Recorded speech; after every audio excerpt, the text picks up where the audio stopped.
In February 1961, three adventurous rock lovers were searching for geodes near Olancha, California. They took one of their findings home and studied it because it looked pretty unusual. They managed to cut through the matrix and discovered something unexpected inside. Instead of the usual mineral formations, it had a cylindrical object resembling porcelain inside. There was a metal shaft at its center, and around it, a hexagonal sheath made of copper and some unidentified substance. Its discoverers were hoping they had found an example of some unknown technology from 500,000 years ago. It could be proof that there was a hyper-advanced ancient civilization like Atlantis, or that time travel was real. Maybe someone came all the way from the future and accidentally dropped the item. Or maybe some intelligent extraterrestrial beings brought it when visiting Earth. If any of these theories were true, it would mean that scientists have to completely rewrite all human history as we know it. But not everyone shared the excitement, and truth seekers and alternative archaeology circles were trying to solve the mystery of the so-called Koso artifact until the late 90s with theories and debates. Then a group of skeptics took images and x-rays of the discovery and showed them to spark plug collectors. They have identified the artifact as a spark plug with corroded metal components from the 1920s and not ancient technology at all. Almost 20 years later, one of the co-discoverers of the artifact agreed to take it for inspection at the University of Washington. They officially confirmed it was a 1920s-era champion spark plug. And the stone matrix containing the artifact wasn't a geode, but a concretion. Those can form because of natural processes over decades or years, but not millennia. The Koso artifact is a good example of an out-of-place artifact, which is a thing in pseudo-archaeology. It's something found in a place or time where it shouldn't logically be. These artifacts seem too advanced for the time period they're found in. They could also mean human activity existed when humans weren't supposed to be around.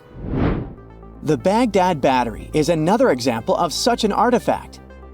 It was found in the 1930s by a German archaeologist and consists of a clay jar, a copper cylinder, and an iron rod going through the jar's stopper. Its top, which was broken off, probably had been sealed with asphalt. Its discoverer noticed that it had two different metals and possibly an electrolyte, which are key components of a battery. There are no ancient writings to support this theory, but when scientists ran tests and filled it with an ionic solution like vinegar or wine, it showed that it could conduct electricity. If it really was a battery from 2,000 years ago, it might have been used in ancient medical practices, or even embedded in statues to make it look like they were buzzing to impress people. Kionich, who found it, believed it was used for electroplating, a process for coating metals. Even if it was used as a battery, the Baghdad artifact could only produce a small amount of energy, around 1 volt of electricity. So, some people believe it was used as a storage container for sacred scrolls. Back in the 1930s, a couple stumbled upon something strange while walking along Red Creek in London, Texas. It was a piece of wood sticking out of what looked like an ancient rock formation. Around a decade later, their son, who was really curious to find out its secret, decided to crack open the rock and found a surprisingly modern hammer inside. This discovery caught the attention of Carl Baugh, a young Earth creationist who claimed the rock surrounding the hammer dated back to the Cretaceous period. He saw it as evidence against evolutionary theory. After some investigation, scientists proved that the rock was not as ancient as it seemed. Geological processes have just encased the modern hammer over time, so it wasn't evidence of humans coexisting with dinosaurs like the Flintstones, as some hoped. It was just a case of a miner dropping his hammer centuries ago and nature doing its thing. A Chinese archaeologist supposedly stumbled upon some caves that seemed to serve as a burial ground for small beings with big, oval heads. Alongside these remains, there was rock art depicting figures with round helmets, the sun, the moon, the earth, and stars connected by groups of pea-sized dots. They also found over 700 mysterious stone discs etched with spiral grooves. Things got even weirder when these discs were sent to a Chinese professor who claimed the grooves were actually written characters. According to his translation, the discs told the tale of Dropa visitors from another planet who had crashed their spaceship on Earth about 12,000 years ago. and had tried to live among us until they were hunted down by locals. But there's no concrete evidence that any of this actually happened. The story was first published back in the 1960s in a couple of articles, but it all seemed a bit fishy. None of the people involved, the archaeologist, the professor, or even the university they supposedly worked at, seemed to have left any trace in the records. And while there is a group in Tibet called the Dropa, they're fully human, not extraterrestrial visitors, and there's no solid proof that the Dropa stones exist at all. In a remote part of China, there are some bizarre pipe-like formations known as the Baigong pipes. A local explorer found them back in 1996, protruding from Mount Baigong and along the shores of Tosan Lake nearby. Some people thought they were the work of ancient guests from other planets. When samples of the pipe material were tested, they contained mostly common minerals, but there was a mysterious 8% of unknown stuff. Special testing revealed that these pipes had been there before humans. Chinese geologists later visited the site and suggested that these pipes were formed naturally over time. It could be sediment piling up in the fissures in the earth, or even fossilized tree roots from the area's lush past, but it's not certain. There's a mysterious terracotta head in Mexico with a hard-to-pronounce name, discovered back in the 1930s during a burial excavation. This head looked a lot like fancy Roman statues, so it wasn't clear what it was doing in Mexico. For some reason, the discoverer kept it secret for several decades. The head was found in a pyramid with 3 floors about 40 miles from Mexico City, alongside gold, copper, and pottery. Some argue that if this head really is many centuries old, it could mean the Romans or some other civilization had made it to Mesoamerica before Columbus did. There are also drift voyage theories mentioning a shipwreck after which some artifacts and survivors made it ashore. Some suggest that this figurine head was a little souvenir brought over by the Vikings. But there's no solid archaeological proof of the Vikings meeting the folks in Mesoamerica.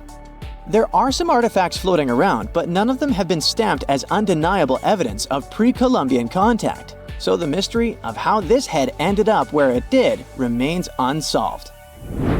While digging a trench along a river in Romania, workers found a wedge, which is now famous as the aluminum wedge of Ajud, or the object of Ajud.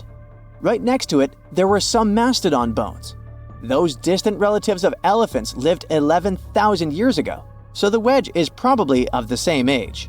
The cool part is that it's made of aluminum, a metal not even discovered until the 1800s. This material requires serious heat to produce. The wedge is also covered in a thick layer of oxide that's been sitting there for hundreds of years. Some folks believe this wedge must have crash-landed here on a spacecraft from some other planet. Some scientists think it's all a hoax, and others suppose it might be a human-made object with an unknown purpose. In 2011, scientists from Chile found a weird-looking fossil in Antarctica that looked like a squashed football. Almost 10 years later, the rock just sat on a shelf in Chile's National Museum of Natural History with no specific label. It went by The Thing in the museum because it looked like something from a science fiction movie. When the scientists finally got their hands on the strange fossil, it turned out it was actually a giant soft-shell egg from around 66 million years ago. This one is more than 11 inches long and 7 inches wide. A regular chicken egg is just 2.5 inches long, and an ostrich egg is almost 6 inches long for comparison. So, The Thing won the title of the biggest soft-shell egg ever found and the second largest egg of any animal we know of. The only bigger egg that was ever found was that of the extinct Madagascan elephant bird, which is also 1.5 times as tall as Michael Jordan. The bird, not the egg. The Antarctic egg is also special because it's the first fossil ever found in this part of the world. So, whoever left it there must have been one big creature, probably a giant sea turtle that lived long ago, like a mosasaur. This is surprising because most scientists thought these creatures didn't even lay eggs, so this discovery could change what we know about them. The egg is also unique because it has a thin eggshell and no pores, which is totally different from most dinosaur eggs.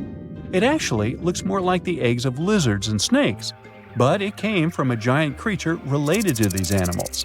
No known dinosaurs or flying reptiles from that time and place were big enough to lay such a huge egg, So it must have been a mosasaur after all, but we can't be 100% sure. Scientists did a lot of work and studied 259 types of living reptiles, like lizards and snakes, and their eggs. From this, they figured out that the mommy who laid the egg was probably at least 23 feet long, not counting her tail. During the late Cretaceous period, this part of Antarctica might have been like a nursery. Paleontologists have found bones of tiny mosasaurs and plesiosaurs in the same area, along with bones from the grown-up ones. Archaeologists in Norway made another cool but literally discovery and found dozens of arrows that had been hidden in ice for 6,000 years. They were melting out of a large ice patch in the high mountains, covering an area of about 45 football fields. In 2014 and 2016, when the summers were extra warm, scientists went to an ice patch called Langfoni to look around. They also found lots of reindeer bones and antlers there. Some of the arrows were whole and some in pieces, along with 5 arrowheads around the melting ice patch. This is more arrows than have been found at any other frozen site in the world. Some of the 68 found arrows date back to the Neolithic period, and the newest ones are from the 14th century of the Common Era. Ice is like the perfect time machine that can preserve whatever ends up there in an almost perfect condition. Langfoni became famous as one of the first ice patch sites after a local hiker found a 3,300-year-old leather shoe right next to its edge. Scientists are studying places like this to understand how people used these sites and how the ice patches from Norway to North America changed over time. Now, once upon a time, around 32,000 years ago, to be exact, a squirrel buried some seeds near a river in Siberia. Am I the only one getting the Ice Age vibes? Anyway, these seeds belong to a plant with cute white flowers. Thousands of years later, a group of scientists found these seeds buried deep in the frozen ground, about as far down as a 12-story building is tall. The seeds were surrounded by ice and bones of animals, like mammoths, bison, and woolly rhinoceroses. The mature seeds had been damaged, maybe by some squirrel, but some of the younger seeds still had good plant parts inside them. The scientists carefully took those out and put them in small containers to help them grow. And here comes the coolest part. They were able to grow the plants. Their flowers were shaped a little differently from the flowers of the same plant that grows today. After a year, the Ice Age plant even made new seeds. Based on this, the scientists suggested that permafrost could be a depository for an ancient gene pool, and we could find extinct species there and bring them back to life. Scientists on an icebreaker in Antarctica were looking for whales, but found something way more unusual. The camera behind the ship, which is as heavy as a car, detected 16 million ice fish nests on the floor of the Weddell Sea.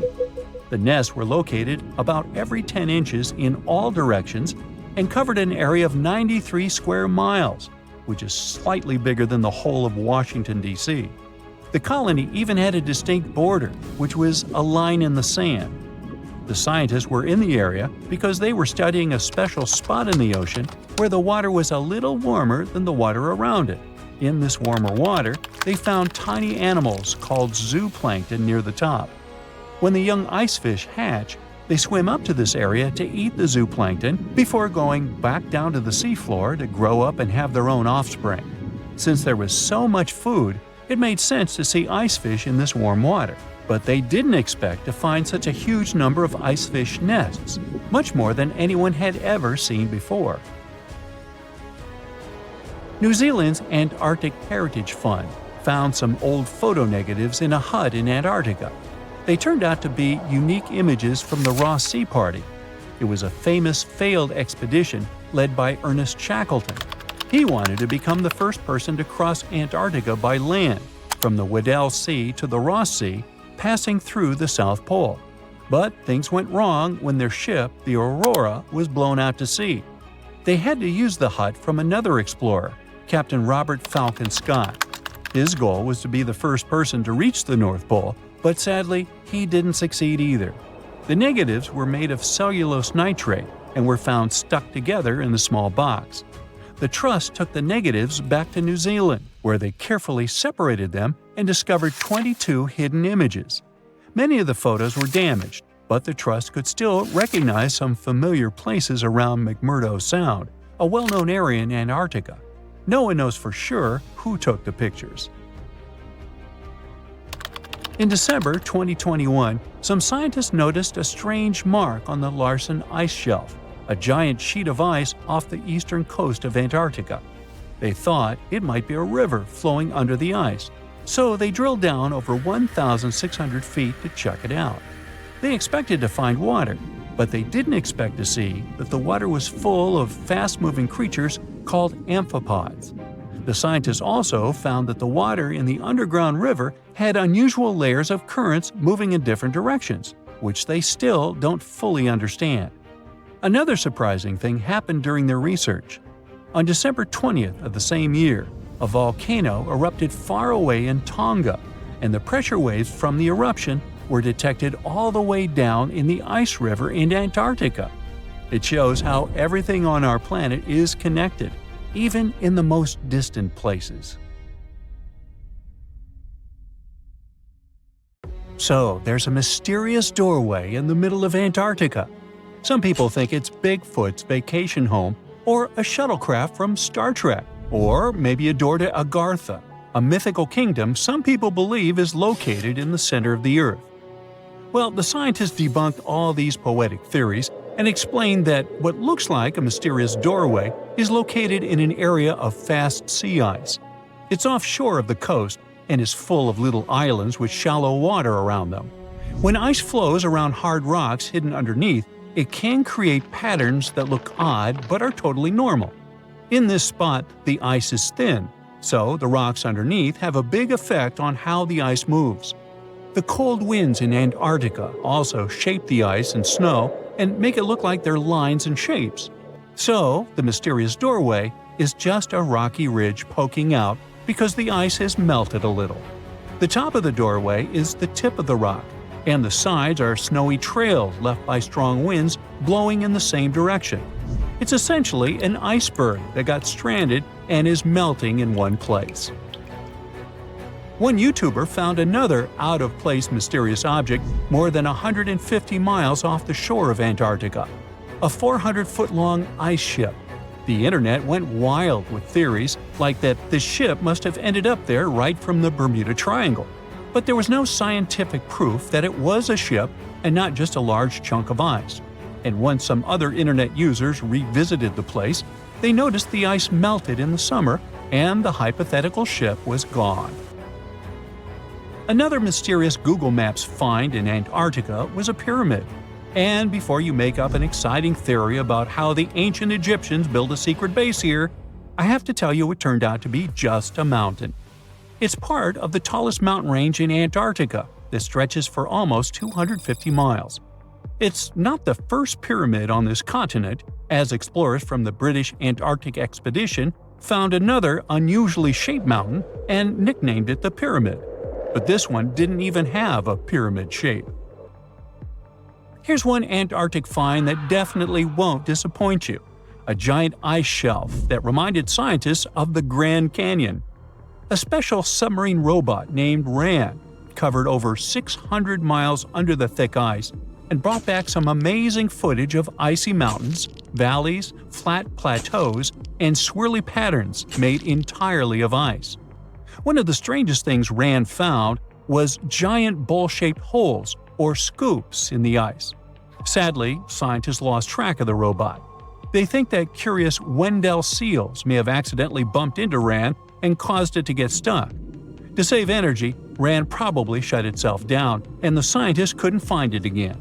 But the team is hoping to build a new robot and continue exploring this icy canyon to see how the patterns under the ice might change over the years. Another huge Antarctic canyon was found thanks to bad weather. A team of sound experts had to pause their work at the Casey Research Station in a storm. Instead of waiting around, they decided to use the unexpected free time to map the seafloor near Adams Glacier. And that's how they found a canyon that is almost 7,000 feet deep, almost 30,000 feet wide, and stretches over 28 miles away from the glacier. During the mapping, they discovered just part of the canyon before they had to go back to the research station. But when bad weather came in again, the ship went back and mapped more of the canyon. They were working in waves up to 13 feet high and super powerful winds, but they managed to get about 15 hours of data to complete their map. On the way back to Australia, they stopped one last time, and now they've got a full picture of the canyon. Studying it is helping scientists learn more about the history of glaciers and the interaction between the Antarctic ice sheet and the ocean. Now, there's a frozen lake in Antarctica called Lake Enigma. For a long time, people thought the lake was completely frozen solid. But during one expedition, researchers found that under the thick ice, there was a layer of liquid water about 40 feet deep. To learn more, they drilled through the ice and sent down a camera to explore what was hiding in the lake's depths. The lake's water, which they think comes from the nearby amorphous glacier through a secret underground pathway, was filled with strange microbial life. These tiny microbes lived in mats that covered the lake bed. Some of the mats were thin and spiky, and others looked like crumpled carpets, or even small tree-like shapes that grew up to 16 inches. Many of the microbes could make their own food through photosynthesis, just like plants do, and it gave the lake a high amount of oxygen. One of the coolest discoveries was a type of microbe which usually lives in low-oxygen places.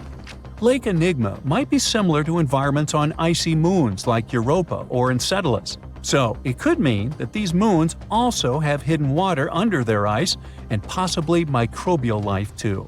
One more mind-boggling discovery from Antarctica is tiny pieces of amber in mudstone, found here for the very first time. It took scientists years of studying incredibly well-preserved fossilized roots, pollen, and spores that they found back in 2017. Amber proves that resin-producing trees once grew in Antarctica, part of a lush rainforest that existed near the South Pole during the mid-Cretaceous period. Back then, disclaimer, I wasn't around then, the trees would have had to survive through months of darkness during the long Antarctic winters. Scientists believe they adapted by going dormant for a long time. The amber pieces the scientists found are tiny, but they are beautiful shades of yellow and orange with bumpy surfaces that show how the resin flowed out of the trees. This resin likely leaked out to protect the trees from insects. It was preserved because water quickly covered it and kept it safe from sunlight and air. A scientist was browsing through satellite images for brown trails of penguin waste and found 4 new colonies of emperor penguins at the base of the globe. These new colonies likely have been around for years, though 3 of them are rather small, with fewer than 1,000 breeding penguins each. One of the new colonies was found close to a place called the Lazarev Ice Shelf, where there used to be a larger penguin colony. They thought this colony went extinct in 2019, but it seems the penguins have just moved a bit because of changing sea ice conditions. So studying them can help us learn more about how emperor penguins adapt to changes in the environment. Now, there used to be a giant river system in Antarctica 40 million years ago. Researchers found proof of it after studying soft sediments and hard rocks from the frozen seabed. They looked at tiny bits of radioactive elements, like uranium and lead, and learned that the deeper dirt came from the time of dinosaurs. The dirt closer to the surface was younger and had an interesting pattern, like the kind you see in river deltas today, such as in the Mississippi River or Rio Grande. Scientists found tiny signs of life in the sand. The river that once flowed here started in the Trans-Antarctic Mountains and traveled 930 miles before it reached the sea. Researchers kept studying newer layers of dirt from about 20 million years ago. They hope this will help them predict what the Earth's weather patterns might be like in the future. Stonehenge took approximately 20 million man-hours to build. For comparison, an average human doesn't live much over 700,000 hours. This is Jack, one of the first builders of Stonehenge. Let's say Jack lived to be 80 years old, which is extremely improbable, but it makes it easier for me to crunch the numbers, thanks. If Jack had spent his entire life, from age 0 to age 80, working on the Stonehenge project, it would have required approximately 28.5 generations of people doing the same thing to complete it. That's next to impossible. To make it more plausible, let's multiply that by 2. After all, Jack wouldn't want to dedicate his entire life to moving stones, and he didn't live to be that old. Thus, we arrive at around 57 generations needed to build Stonehenge. That's not enough room on the screen for me to introduce John, Jack's great-great-great-great, you get the drift, grandson. So it all began around 5,000 years ago with just a simple circular earthen bank and ditch. Fast forward to around 26,000 BCE, and the builders replaced that initial structure with a complex arrangement of wooden posts and brought in around 80 dolerite bloom stones from Wales, which were rearranged at least 3 times. Then, a few hundred years later, they added those massive sarsen stones, each weighing around 25 tons. These enormous sandstone blocks were transported about 19 miles to create a continuous outer circle, with 5 trilithons, 2 upright stones topped with a lintel, forming a horseshoe shape inside. It was a millennium-long building process that demanded years of hard work. So, people must have lived nearby, right? But how would they have found shelter back then? Today, we have houses for builders on site, small accommodations that serve as temporary housing. But structures like this definitely didn't exist when Stonehenge was constructed, did they? Well, actually, they existed, and some recent archaeological digs near Stonehenge prove it. Archaeologists found this Stone Age eco-home, which is a huge deal since it's one of the earliest settlements in the area. This newly uncovered Mesolithic home dates back to around the year 4300 BCE. Let's take a closer look at this house, shall we? Now, for the walls, people back then used a large fallen tree, its trunk to be more precise. These wooden walls were reinforced with flint, and they even lined the pit left by the uprooted tree with cobblestones. To create the roof, they opted for animal hides, which sounds like a wise choice. They must have provided protection against the unpredictable weather of the British Isles. Now, you might be wondering, the weather in Britain is indeed unpredictable, and it has been that way since time immemorial. So, how did the builders manage throughout most of the year, particularly during the winter months? Well, the answer is simple. There was a hearth on site, which isn't surprising, but the system they employed was quite ingenious. A hearth inside the house would have posed too great a risk, yet bringing hot stones into the dwelling was perfectly safe. While they were hot, they couldn't ignite the building. So they used these stones from the hearth as a heat storage system to keep warm at night. And as a final touch, they even incorporated various stones for decoration. They didn't exactly get a Pinterest house, but it added a touch of elegance for sure. And if you think this discovery is merely about the houses, think again. It significantly changes our understanding of how people lived during that time. This discovery places them in an important prehistoric setting right at the start of the Neolithic area, sparking some interesting questions about whether these early folks could be related to the people who built Stonehenge. But there's a big worry. Experts are concerned that this significant find, along with other buried archaeological sites, could be at risk if the authorities go ahead with plans to build a tunnel to reroute the A303 away from the World Heritage Site. Sure thing the house the scientists found wasn't in perfect shape, and it lacked some crucial elements people use for living. Some of them decayed over time, while others were simply absent.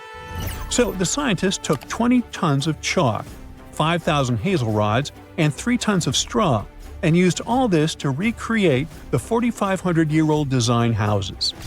These new buildings are located close to Stonehenge, which is incredible since in this area, planning permission for even a new cowshed is problematic. So, what are these houses like? Well, first off, there are 4 of them, and they're oval-shaped. They're built on the foundation of real houses that stood there about 4,500 years ago, just around the time the Stonehenge Eco House was going up. The houses aren't very big, they're single-room structures. When it comes to dimensions, it was straightforward to estimate since we could gauge the size of the roof and the height of the walls based on the foundations. Each side measures about 16 feet. However, the roof structure remains a bit of a mystery. There were a few differing thatching techniques back then, so pinpointing the exact method used for these dwellings is kind of a guessing game. For now, we think it involves knotted or tied straw carefully secured onto a hazel-woven frame. When fires are lit, the smoke from the hearth wafts up through the thatched roof. Now, remember those 20 tons of chalk? That was needed for the floors and walls. The white chalk walls and floors reflect sunlight and capture heat from the fire.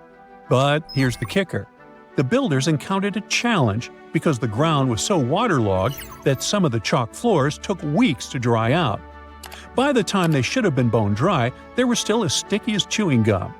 Now, it's safe to say people 4,500 years ago faced similar struggles, and we can really appreciate what they went through while building their homes. The final layer of daub was applied using rags, giving a smooth, almost shiny finish that looks surprisingly classy. The interiors are furnished with wooden and wicker beds and shelves, along with clay pots and jars, all centered around a cozy hearth. The spaces feel surprisingly roomy and are filled with light that streams in through the thatched roof, bouncing off those white walls. Plus, the woven furniture adds a nice touch of authenticity to the vibe. The fires have been lit, and the first meal, bread crafted from flour ground on a stone mill next to the hearth, has been prepared. Those who tried the bread were pleasantly surprised by its flavor, finding it quite tasty. Now, here comes the bummer. Those who recreated the houses did cheat a little. While the materials used were authentic, the tools weren't. They used cement mixers to mix the daub, wheelbarrows to transport the timber, and logs by the hearth were split with steel axes instead of stone ones. Still, the builders aren't professionals, they're volunteers. So I think a bit of cheating is totally cool in this case. There are other volunteers on site who are more than happy to chat about the daily activities of the Stonehenge builders, from grinding grain with a quern to making rope from rushes. But these houses and the eco-house aren't the only remarkable things in the Stonehenge area. Some years ago, archaeologists uncovered a burial site close to Stonehenge that predates the monument itself. This Neolithic long barrow, dating back approximately 56 to 5,700 years, likely contains the remains of some of Britain's earliest inhabitants. The burial site was identified through aerial images that revealed its distinct shape beneath the crops. Salisbury Plain is rich with ancient sites, including Stonehenge, various mounds, and monuments. The area has remained undisturbed over the centuries, which is likely why so many ancient structures are still intact. This discovery also shows a significant shift in human lifestyle during that era, marking a transition from a nomadic existence to settled farming and animal husbandry, much like the eco-house itself. The long barrow in question measures about 85 feet long and 65 feet wide, though much of its above-ground structure has been lost to farming over the years. If this site is like others in the vicinity, it contains the remains of 30 to 50 individuals, along with cow skulls, which were significant to those early communities. Big news! Santa is real, and he looks like this. I know it's not exactly how we pictured the jolly old guy, but a recently discovered tomb might just be the proof we've been waiting for to show that St. Nicholas was real and Turkish. Turns out, he wasn't a North Pole native, but a kind-hearted bishop from the 4th century, famous for giving gifts to everyone. The legend says he was a wealthy man born in the ancient city of Petra, modern-day Turkey, who traveled to the countryside to help the poor and the sick. For centuries, though, people couldn't be sure he actually existed. Some historical sources say he was buried in Myra, which is now called Demre, Turkey. Since the 80s, archaeologists have been digging around this area, trying to prove it. And now, their Christmas miracle has finally come true. After digging 6 feet deep in an annex of St. Nicholas's Church, they uncovered a mysterious limestone tomb, about 2 meters long. While they're pretty sure this is St. Nick's final resting place, they're still searching for an inscription to confirm its exact age. Now, if we're talking about the fictional Santa Claus, legend says his home is in Lapland, Finland. Back in 2018, archaeologists made an interesting discovery that could finally prove that Santa was real. They were digging at a site called Tiny Aro when they stumbled upon about 200 burial pits. But when they looked inside, there was definitely no sign of Santa. Actually, there were no human skeletons at all, just a bunch of things like pottery and animal bones. So no one really knows what this place was. That was the complete opposite of what happened with a group of archaeologists working in the ancient city of Petra, Jordan. Since 2003, there have been rumors about hidden chambers beneath the famous monument called Al-Khazneh, also known as the Treasury. 21 years later, a team finally decided to dig and uncovered an intact tomb. Inside, they found at least 12 human skeletons and artifacts, estimated to be over 2,000 years old.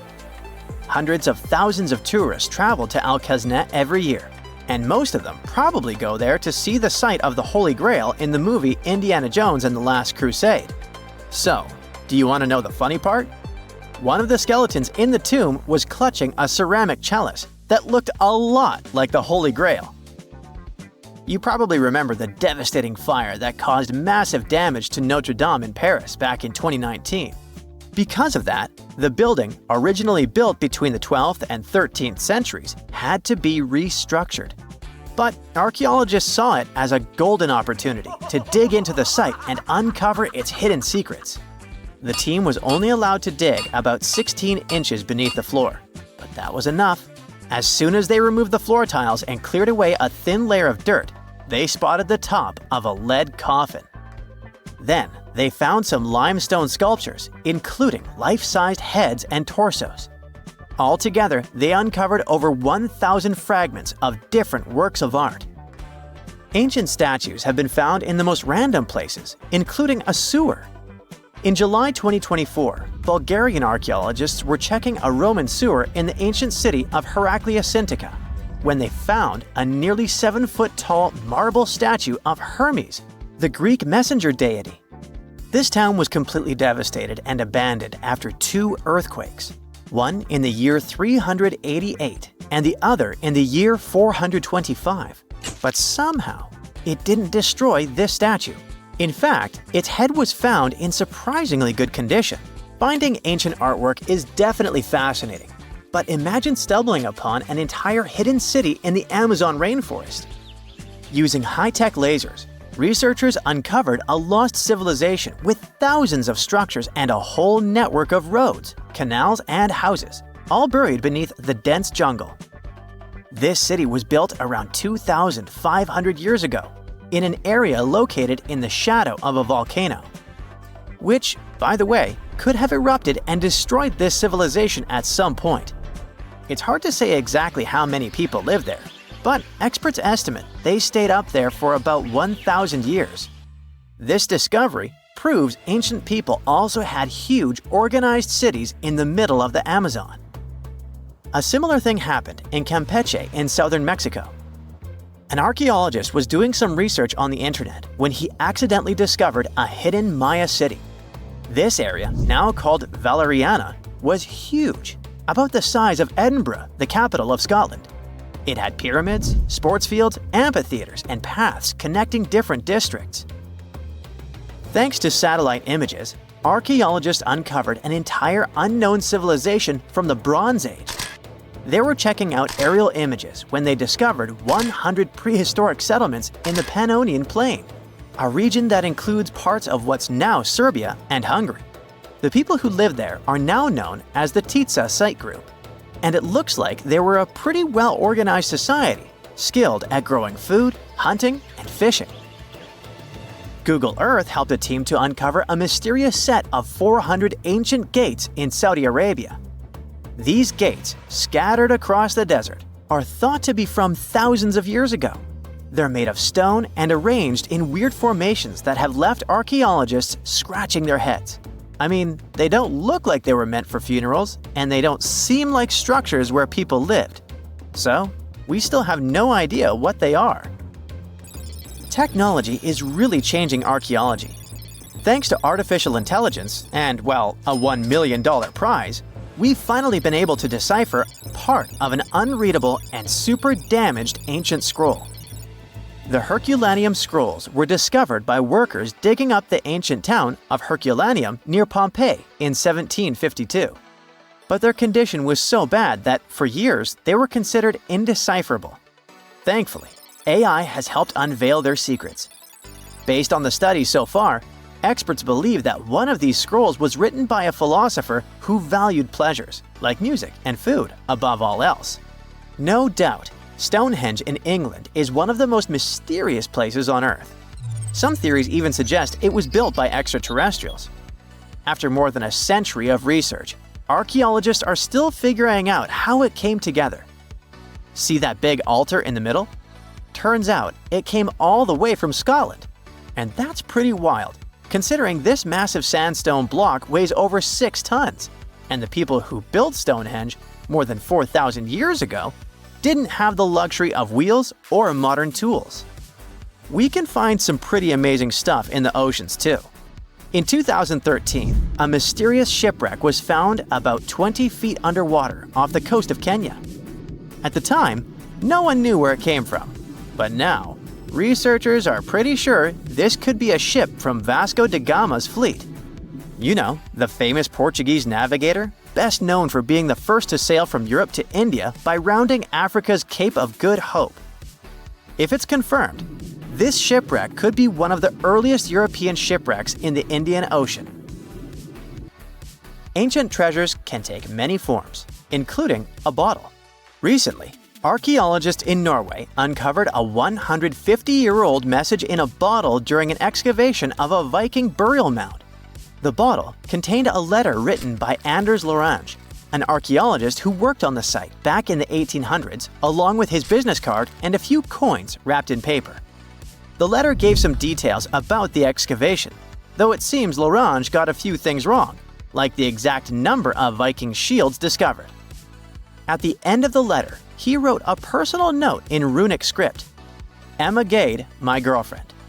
So it gave us not only insights into history, but also a peek into his love life. In 1850, French scientist Auguste Mariette went to Egypt looking for manuscripts, but accidentally found a head of a sphinx sticking out of the dunes. He cleared the sand and figured out the sphinx was guiding the entrance to some underground construction. Several months later, he finally entered the Serapeum of Saqqara. Inside, he found an enormous granite sarcophagi with remnants of 64 bulls. Scientists are still amazed by the tech that the ancient Egyptians used to transport those enormous boxes. The Serapeum was built around the year 3000 before the Common Era. It was an underground tomb built to honor the sacred Apis bulls of ancient Egypt. It had a long hallway, almost 500 feet long, with giant stone rooms on both sides. Some of the sarcophagi weighed as much as 50 average cars, and all of them were made with super precision with exact 90-degree angles.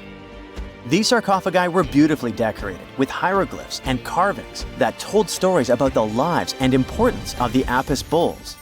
Now, there are 24 sarcophagi left. In ancient Egypt, Apis bulls were very special animals connected to the deity Ptah. They thought the bulls carried Ptah's spirit and wisdom, helped the pharaoh, and protected the Egyptians. Priests looked for special markings on young bulls to find Apis bulls. It could be a white triangle on its forehead, which symbolized divine light, a shape on its back like a vulture's wing, and a scarab shape under its tongue, which stood for rebirth. If a bull had these signs, they believed it was chosen by Ptah and treated it like royalty. The chosen bulls lived in a special temple in Memphis, the city where they worshipped Ptah. They received the best care and offerings from visitors who wanted their blessings.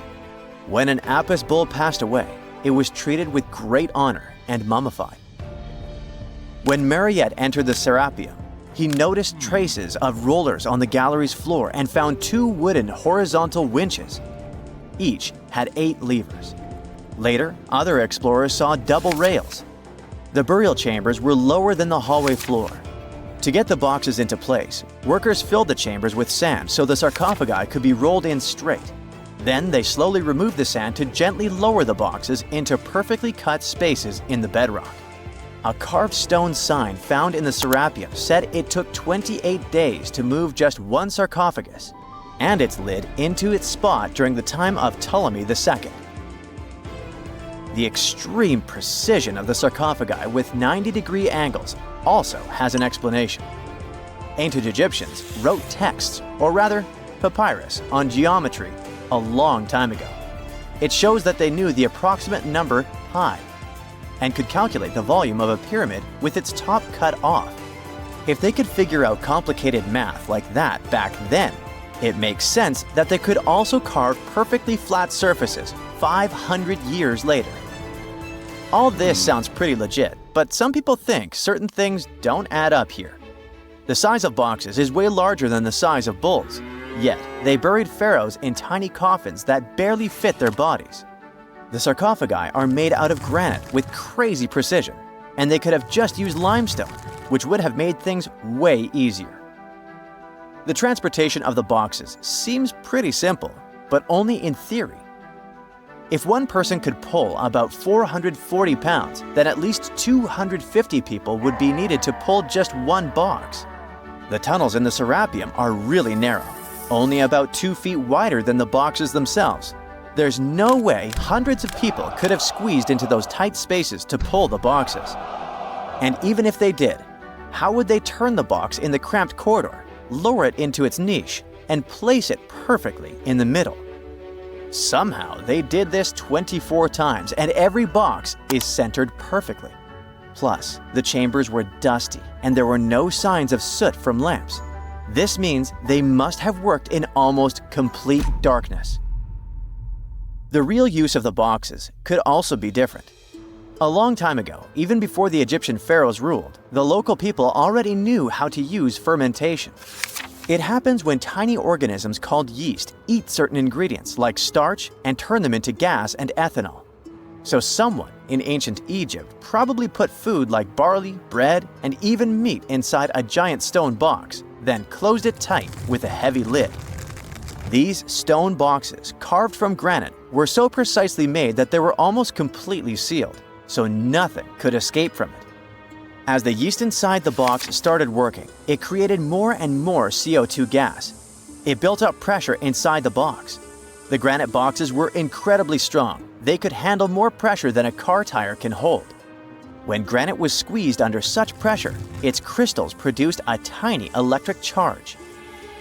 This effect was possible because granite contains quartz, a material that reacts to pressure this way. The process also needed meat or animal parts, possibly to help the yeast grow better. Meat contains something called oleic acid, which yeast needs to keep growing and to survive the bad effects of the ethanol it produces. As the pressure inside the box kept growing, the combination of gases and electricity made these boxes not just ancient fridges, but powerful energy systems. Over time, the pressure inside got so strong that it could push the lid open and the gas would escape with a pop. But when people rediscovered the Serapeum in 1850, they found old drawings that showed piles of stones stacked on top of some of the box lids. So, someone long ago probably tried to make the lids even heavier by adding extra weight to make it harder for the gas pressure to push them open. This extra weight also meant the quartz crystals in the granite could keep creating more electricity under all that pressure. If someone opened one of these stone boxes thousands of years later, they would only find bones from bulls that were placed in the box. And that's exactly what Mariette discovered in the 1850s. They opened the Serapeum for visitors soon after the first excavations in the second half of the 19th century. Prince of Wales even had a luncheon with his guests in one of the sarcophagi. Sands and earthquakes made the site inaccessible for a while, but now you can visit it again and try to solve the mystery yourself. With new tech, we could have answers to many other historical mysteries soon. A team of scientists at Chicago's Field Museum of Natural History recently used a special CT scanner to learn more about ancient Egyptian mummies without unwrapping them. They gently rolled 26 mummies on custom carts out to the parking lot, where the scanner was waiting. It took thousands of detailed X-ray pictures of each mummy and their coffins. When all the pictures were put together, they created 3D images that showed what was inside, the skeletons, and some artifacts. The scientists hope these images will help them understand ancient Egyptian burial practices from over 3,000 years ago. Even though the scanning process only took 4 days, it might take 3 years to study all the data. But scientists were able to learn some personal details about the mummies. One of the most popular mummified individuals at the museum, Lady Chineta, was a woman who lived in ancient Egypt about 3,000 years ago. It looks like she passed away in her late 30s or early 40s. To make sure her body looked complete for the afterlife, embalmers put stuffing in her neck to keep it from collapsing. They also placed artificial eyes in her sockets, so she would have eyes in the next world. She was wrapped in fancy linen and placed in a beautifully decorated coffin. The scans revealed that it had been carefully crafted with a slit at the back, which embalmers used to fit the body. There were also some artistic details on the surface, like markings for her knees. It looks like her burial was on the scale of a high-end luxury car. So looky here, scientists discovered ancient artifacts near King Tut's tomb. Turns out, his VIP final resting place looks more like a public graveyard with about a dozen wooden coffins that's been there for around 3,600 years. Okay, I might have exaggerated a tad. The 11 tombs weren't exactly right next to King Tut, but they were close, near the same city of Luxor. New findings in Egyptian tombs can help us piece together what life was like in ancient Egypt. And guess what? Ancient Egyptians seem to have been remarkably like us, modern humans. Say, the women have always loved jewelry, and archaeologists retrieved a beautifully made necklace with 30 amethyst beads and 2 agate beads, plus a hippo head amulet. Bet it was all the rage back then. Researchers also discovered 2 copper mirrors. One had a handle shaped like a lotus, and the other was decorated with Hathor, the ancient Egyptian deity of the sky, women, fertility, and love. These recent excavations near Tutankhamun's burial site led to another jaw-dropping revelation. For the first time in thousands of years, fragments of Queen Hatshepsut's Valley Temple were uncovered. This fearless woman was thought to be the second female pharaoh, who ruled with both courage and wisdom, leaving a legacy as solid as the stones themselves. Her temple, hidden for ages, opens a window into a time filled with power, intrigue, and spiritual devotion. Archaeologists found over 1,000 beautifully decorated stone blocks on the outskirts of Hatshepsut's funerary temple. There were very few women who managed to take the throne in ancient Egypt. Another tomb was found nearby, and it belonged to the overseer of Queen Teti Sheri's palace, whose name was Jehuti-Mez. Queen Hatshepsut seems to have even more tombs, aces up her sleeve. These tombs were carved into the rock instead of being built as pyramids, showing a unique ancient perspective on how to protect the soul in the afterlife. Experts managed to retrieve some cool ancient pieces from the site. Toys made of clay, mummy masks, winged scarabs, and some amulets. Sadly, there surely used to be way more artifacts, but over the last centuries, there have been people other than archaeologists to stumble upon this site. It's likely that looters got to these tombs before them and may have taken some valuable items. But they did leave behind some cool stuff for the researchers, like pottery used for offerings of bread and meat, along with archers' bows that connect the tomb's owners to the Egyptian military. Meanwhile, soul protection is way more important than you might think, especially if you're roaming around Luxor looking for ancient secrets. You aren't scared of King Tut's curse, are you? Let me tell you what happened to those who weren't scared, but promise me to take it with a dash of salt, okay? For years, Egyptologists, especially those who believed in paranormal activity, were convinced that there was an unsettling curse surrounding Tutankhamun's archaeological discoveries. This belief stemmed from the mysterious and untimely demise of several excavators who discovered the tomb in 1922 with no logical explanation for why they passed away. It was just easier to chalk it up to something supernatural and avoid the whole mess. But it turns out it wasn't a curse at all. It was likely the radiation that caused those excavators to perish. Now, you might wonder where the radiation came from. After all, while radioactivity was discovered in the 19th century, ancient Egyptians, despite their impressive pyramids, didn't have any radium lying around to make Tut's tomb glow like crazy. So, what could be the real story? It might have been toxic waste behind it all. Toxic levels of radiation from uranium and hazardous waste have been lurking inside the tomb since it was sealed over 3,000 years ago. The burial chamber of Tutankhamun's tomb reportedly has such high radiation levels that anyone who steps inside could easily end up with a fatal dose of radiation sickness or an incurable condition. By the way, you can have a somewhat similar level of radioactivity if you don't get rid of those moldy dinner leftovers you left to perish in your fridge a month ago. But this radioactivity isn't exclusive to Tutankhamun's tomb. Ancient Egyptian artifacts discovery is rewarding yet dangerous due to unusually high radiation levels in Old Kingdom tombs all over Egypt. Geiger counters have detected radiation at 2 sites near the Giza pyramids, and radon, a radioactive gas, has been found in several underground tombs in Saqqara. Interestingly, experts believe that the builders of these ancient tombs were aware of the toxins, as some eerie warnings were carved into the walls of many tombs. One inscription ominously declared, "They that break this tomb shall meet their end by a malady that no doctor can diagnose."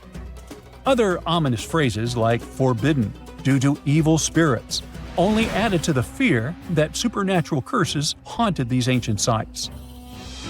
Ominous signs have stunned archaeologists since forever, but the fear grew even stronger a century ago with the mysterious passing of Lord Carnarvon, who funded King Tut's excavation in 1922 and reportedly explored the treasure-filled rooms, along with several others who entered the tomb.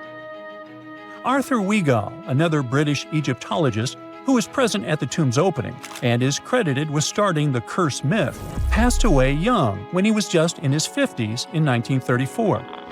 Chances are the condition that made him pass was connected to radiation. In total, 6 out of the 26 people who were there when the tomb was opened met their end within a decade from various causes. Not only X-ray exposure, those reasons include asphyxia, stroke, heart failure, pneumonia, and even poisoning. Well, isn't this getting a little grim? There was one guy who opened the tomb and somehow managed to avoid the infamous curse, Howard Carter, or so it seemed. Some folks pointed to his survival as proof that the curse wasn't real. After digging up the tomb, Carter published several books on the topic and shifted gears from archaeology to dealing in antiquities for various museums. Despite dodging demise or injury, rumors swirled about how the curse may have impacted him in other ways. One of the big stories linked him to Lord Carnarvon's daughter, Evelyn. Some said he was madly in love with her, but she married someone else, so he chose to stay single. Others claimed they had an affair while she was in Egypt, which ended when her father passed away and she left the country for good. However, there wasn't much evidence to support these stories. Evelyn was just 6 when they met, and they remained friends until his last breath. She was even one of the few attendees at his funeral, but denied any romantic involvement, saying they weren't that close. A year after the revolutionary discovery near King Tut's tomb, Evelyn married politician Sir Brograve Beauchamp and had a daughter. That same year, Beauchamp toured the tomb with his parents, guided by Carter himself. Carter never married and, aside from those posthumous rumors about Evelyn, had no other romantic connections. While the curse adds an intriguing twist to his life story, his tendency to keep relationships at arm's length was evident long before the tomb was opened. It seemed Carter just wasn't a people person. In 1939, after battling a serious illness, he ultimately succumbed to fate. He was 64, which was a pretty common life expectancy in the UK back then, so no one really thought it was off and linked it to an ancient curse. When he passed, it turned out he had several artifacts from Tutankhamun's tomb in his London apartment, which were eventually sent back to Egypt, marking what some viewed as the curse's end. Who knows? Maybe if he hadn't had all those ancient souvenirs at his place, he would have lived way longer. But all the other demises might seem off. The curse theory was likely fueled by some strange events during the excavation. Carnarvon got a mosquito bite that became severely infected, and around the time they opened the tomb, Cairo experienced a bizarre power outage and a freak sandstorm. Back in England, the Earl's dog, Susie, managed to escape from Carnarvon's house and began barking frantically at seemingly nothing. At least that's what the staff and family saw. Strangely enough, at the very moment her owner's heart stopped, Susie started howling and fell down without showing any signs of life. Maybe radiation didn't play a crucial role after all, and those were indeed ancient artifacts from King Tut's tomb that made them all perish. Spooky, huh? It happened 66 million years ago. Hey, it could have been September. A massive asteroid slammed into Earth, bringing along chaos and devastation. The tragic aftermath of the terrifying collision led to the extinction of dinosaurs. Yes, I'm talking about the Chicxulub asteroid that left a massive crater in Mexico and changed life on Earth forever. And now, it turns out it wasn't the only cosmic rock to hit our planet during that time. Scientists have just confirmed there was another asteroid. This second space rock wasn't as big as Chicxulub, but it still packed a punch. It crashed to the ground off the coast of West Africa, smashing into the ocean and leaving a crater called the Nader crater. And tell you what, it wasn't a small splash. The impact was so powerful, it triggered a whole tsunami. It was more than 2,600 feet high, almost as high as the Burj Khalifa, the tallest man-made structure in the world. But how did we come to the conclusion that there was a second impact? Well, this researcher spotted the Nader crater in 2022. Dr. Nicholson was looking for some high-tech scans of the ocean floor when he noticed a massive 5.5-mile-wide depression under almost 1,000 feet of water. Well, he thought it could be an asteroid impact crater, but at the time, the evidence he had wasn't solid. But now, scientists have confirmed that this is the real deal. A second asteroid did hit Earth during the dinosaur extinction era. Now, let's see how they figured all this out. For one thing, there were those super high-resolution 3D seismic images. They allowed researchers to peel back layers of the ocean floor and get a crystal-clear look at the crater. It was like going from a blurry old ultrasound to the kind of 3D scans where you can see every little feature. Their findings confirm that the crater was left by an asteroid, somewhere between 1,500 to 1,640 feet wide. And it didn't just create a hole in the ground. The impact was so intense that it produced a central peak, formed escalating ridges around the crater, and even left a damage zone that stretched out for thousands of miles. Using those super detailed images, the scientists have managed to reconstruct what happened right after the asteroid hit the surface of our planet. First, it slammed into the ocean, creating an initial bowl-shaped crater. As the shockwave spread, the seabed was shaken so violently that it triggered landslides, and the soft sediment surrounding the crater collapsed inward, creating a noticeable brim. As you already know, the impact also triggered a tsunami, and it was so shockingly powerful that its waves didn't just go outward, they actually turned back towards the crater, leaving huge scars on the ocean floor. And this wasn't just one big wave. No, it was a whole series of them, a train of tsunamis smashing everything in their path. Now, this second asteroid impact is a huge deal for scientists. It's a rare opportunity to study a marine impact crater in such incredible detail. There are only about 20 confirmed marine craters in the world, and none of them have been captured with this level of precision before. Plus, this data allows scientists to test new ideas about how craters form in water. You see, unlike craters on land, marine craters are hidden under layers of sediment, which makes them tricky to study. But with this new 3D imaging, we can look at the crater in all its layers. It's like slicing into a cake to see what's inside. Dr. Nicholson and his team are now dreaming of drilling into the crater and recovering samples from deep below the ocean floor. This would allow them to measure the shock pressure during the impact and figure out what happened in the minutes, hours, and days following the collision. Of course, the Chicxulub asteroid is still the star of the show when it comes to the dinosaurs' extinction. This space traveler was giant, somewhere between 6 and 9 miles wide. It hit Earth at a devastating angle, sending vaporized rock and gas into the atmosphere. It caused an impact winter that lasted for 15 years, because all that stuff blocked out the sun and plunged Earth into darkness. Now, probably the most intriguing thing is that some experts think the Nader asteroid might have been a chunk that had broken off from Chicxulub before it hit Earth. It's still just a theory, but if true, it could mean that Earth got hit by a double whammy from space. Now, let's travel back in time to the year 1908 in Siberia. Look around. You see nothing but trees and rivers. And suddenly, a huge object, around 150 to 300 feet in diameter, dashes through the Earth's atmosphere. Is it a comet? An asteroid? Scientists aren't sure. What they do know for sure is that this intruder blew up in the sky over Tunguska, leading to one of the most powerful blasts in recorded history. It completely leveled the forest below, knocking out 80 million trees over an area of around 830 square miles. And that's an area larger than that of cities like Los Angeles or New York. The trees were literally flattened, and their trunks were stripped of branches.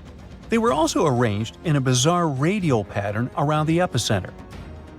But what if this explosion had happened over a city? Every single building would have been destroyed, and countless lives would have been lost. Luckily, this disaster occurred in a super remote part of Siberia. The creepiest thing, though? When scientists finally reached the area years later, they found no impact crater.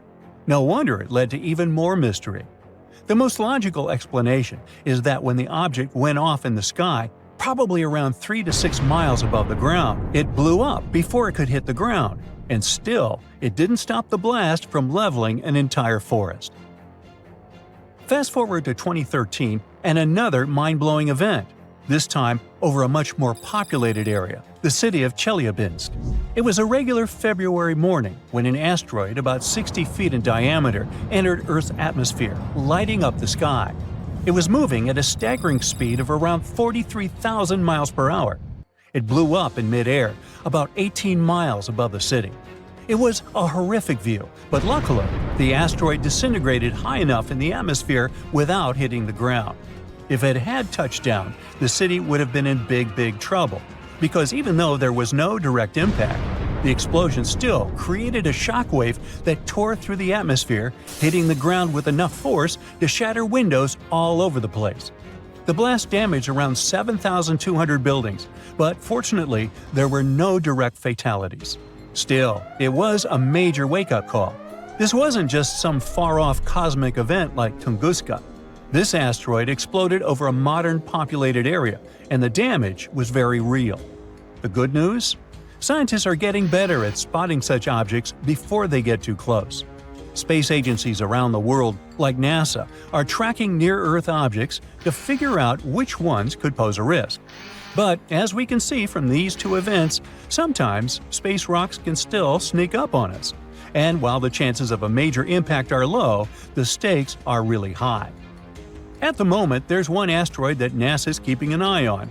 It's called Bennu, and it's about the same size as the Nader impactor. Bennu is considered one of the most hazardous objects in near-Earth orbit. According to NASA, there's a small chance it could hit the Earth between the years 2178 and 2290, and the biggest risk date is September 24, 2182. But don't freak out just yet. The odds of the impact are only 1 in 2,700, but still, it's a reminder that Earth is always in the cosmic firing line. A Portuguese archaeologist just discovered a bunch of sunken ships filled with gold, including a Spanish galleon with 22 tons of gold and silver. This much gold today is worth about $2 billion, and this is the money from one ship alone. Archaeologist Alexandre Monteiro made this discovery almost by accident. He was studying some documents when he found some information about a ship that went missing in 1615, and he decided he wanted to find it. After many years, Alexandre found not just this specific ship, he actually discovered 8,620 shipwrecks in the waters of Portugal alone. Out of this number, 250 are gold-filled shipwrecks, a discovery that would make any Jack Sparrow shake in his boots. Most of these ships went down for boring reasons like the weather, but sometimes they were destroyed in battles, which may or may not have been super epic. They were carrying gold and other treasures from the New World to Europe, and of course, everyone wanted a share.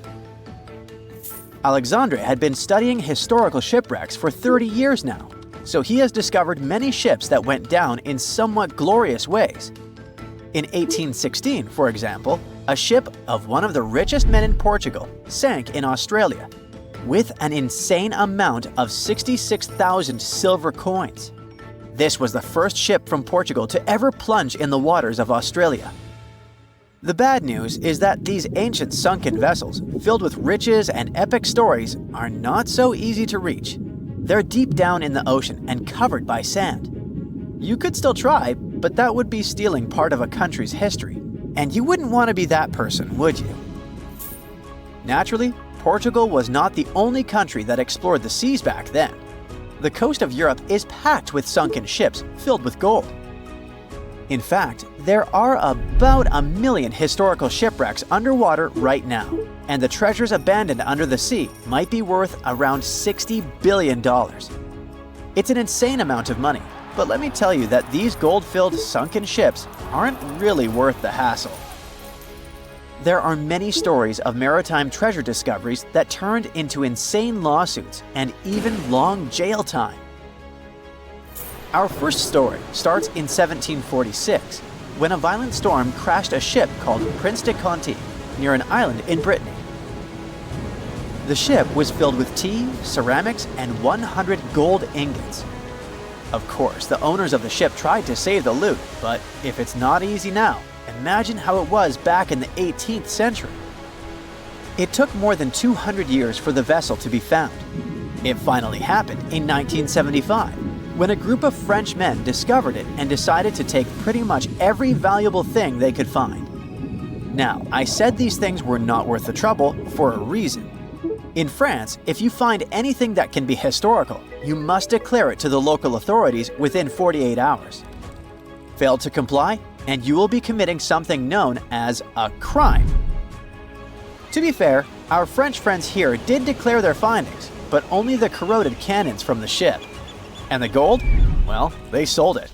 Obviously, because each gold bar is worth between $125,000 to $231,000. It took French authorities almost 50 years to retrieve the stolen gold, and they didn't retrieve all of it.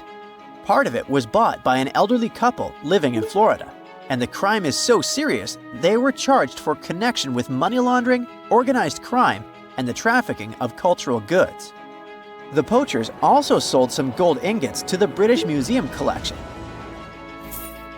Now, let's go back to the 1850s, when a steamer called SS Central America traveled from Panama to California and back again. This was during the California Gold Rush, a time when 300,000 people moved to California to dig for gold. Because the travel route was not easy breezy, people needed to carry their gold around on big ships. This is where our friend SS Central America comes in. In 1857, the ship had 578 people on board and about 10 tons of gold. Very few survived, and around $100 to $150 million in gold went down with the ship. All of this explains why in 1988, a group of investors from Columbus decided to finance a research project to find this ship. The research was led by a guy named Tommy Thompson. Tommy was really crazy about the idea of finding this sunken ship filled with gold. It took him years to find the exact location of the SS Central America, especially because the ship was 7,500 feet beneath the surface of the Atlantic Ocean, and retrieving it required a lot of fancy tech. A group of 161 investors paid for his adventure, but it goes without saying that they were not doing this out of love from their hearts. They invested $12.5 million in this project because they were expecting to earn at least 10 times more. But since life is not all sunshine and rainbows, 39 insurance companies sued the research team as soon as they retrieved the gold. Back when the ship was up and running, these companies insured the cargo of the SS Central America, and when the cargo was finally retrieved, more than 100 years later, they wanted to be compensated. They said it was not their job to retrieve it, but that doesn't mean they abandoned it. This crazy talk didn't stick, and 92% of the gold was given to the research team. The plot thickened when the investors were scammed by none other than Tommy Thompson, who fled with $4.16 million. He also had 500 gold coins, but he's not telling a soul where they are. Nonsense like this is the reason why most countries have rules to protect cultural properties. And yes, sometimes shipwrecks can be a cultural property. Obviously, there are many maritime treasure discoveries that happen without breaking any laws. The SS City of Cairo, for example, was a steamship that submerged in 1929 with 2,000 boxes of silver coins weighing 122 tons. A company called Deep Ocean Search retrieved the coins from a depth of 17,000 feet, which is 4,500 feet lower than the Titanic. 34 million pounds went to the UK Treasury, and the Deep Ocean Search also got a share. The good news here is that some of the coins can be bought by collectors, legally. Paying for a treasure is probably the closest you can get to an underwater archaeology find. I know, all I did was destroy your piracy dreams. But while raiding gold-filled shipwrecks may be a crime in most countries, or just financially impossible for us mere mortals, not all hope is lost. There is about $771 trillion worth of gold lying on the ocean floor, and it doesn't have an owner. It's like an underwater gold mine, except the gold is in the water. You know how the water of the ocean is salty? Well, the gold gets mixed with the minerals in the water, so it's not like you stumble upon a gold nugget on the beach. Each liter of ocean water has 13 billionths of a gram of gold, and it's very difficult to extract such tiny particles of gold from the water. But that doesn't mean people haven't tried, and, of course, there's been a scam here too.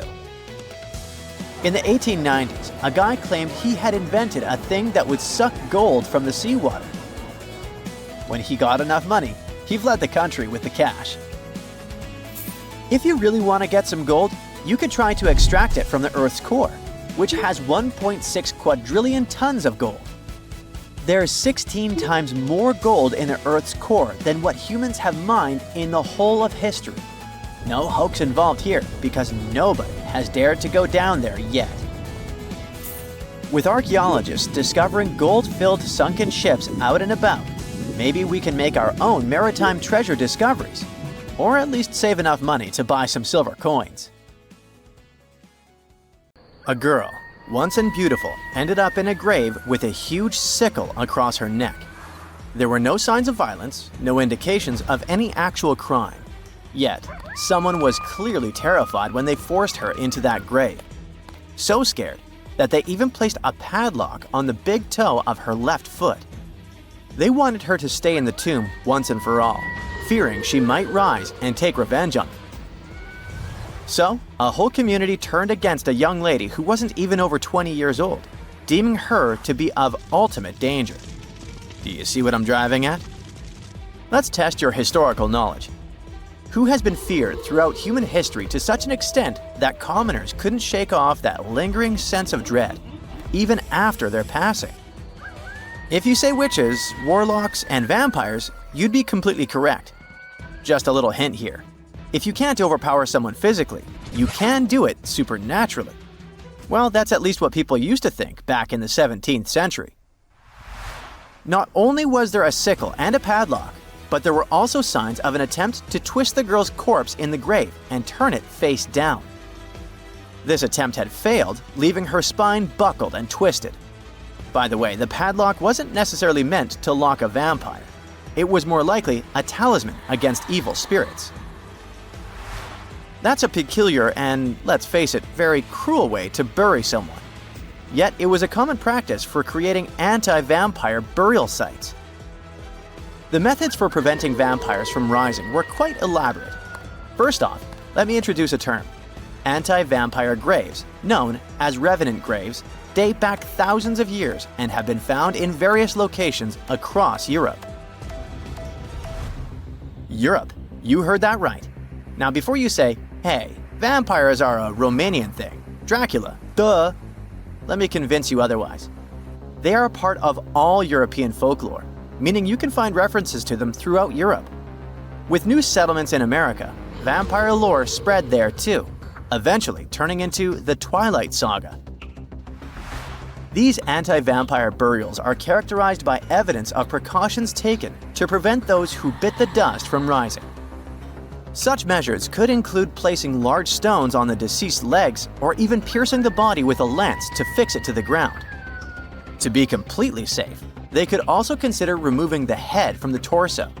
So, burying the body face down, cutting off the head, and pressing the body with a stone were the methods used to keep someone believed to be a demonic being from leaving the grave. Let's return to the poor lady, or rather, the girl. A couple of archaeologists, Dariusz Poliński and his partner, Magna Durodska, who happened to be partners in both crime and life, stumbled upon her grave. Strangely, all of her 206 bones remained untouched. Yet no gravestone, no name, nothing. Just a lonely grave on a hill in northern Poland. Poliński, a professor of archaeology, and Zagrodska began piecing together the story of the woman they eventually named Zosia. Carbon dating suggested she had been about 18 years old and had passed away about 350 years ago during a chaotic time in Poland's history. There is little documentation about this graveyard, which seemed to serve as a resting place for individuals marginalized by the community. Was Zosia a poor girl who had been marginalized because life forced her into the worst situation a lady could face? Not really. As the archaeologists delved deeper, they stumbled upon some hints that indicated she might have hailed from a rich family. Her burial featured a stylish bonnet, and the delicate silk, along with shiny silver and gold threads found with it, suggested that it was part of an elegant headdress. This all pointed to the idea that she had some serious status or wealth. But the way she was buried indicated her outsider status in the village of Pien. Perhaps her presence there was unwanted, hence the idea of her being a vampire, backed up by the manner in which she was forced into the grave and held there. By analyzing the structure of her skull and extricating DNA from her skeleton, scientists created a reconstruction of what her face might have looked like. The specialists meticulously reshaped Zosia's likeness using modeling clay on a 3D printed model of her skull, which proved to be a deeply moving experience. They remarked that while they often worked on face reconstructions, in this case, they also sought to restore her dignity. Utilizing these three methods, the team reconstructed Zosia's 400-year-old face, revealing the human story buried beneath supernatural beliefs. It's ironic, isn't it? First, people tried their hardest to make the world forget her face and prevent her from ever coming back.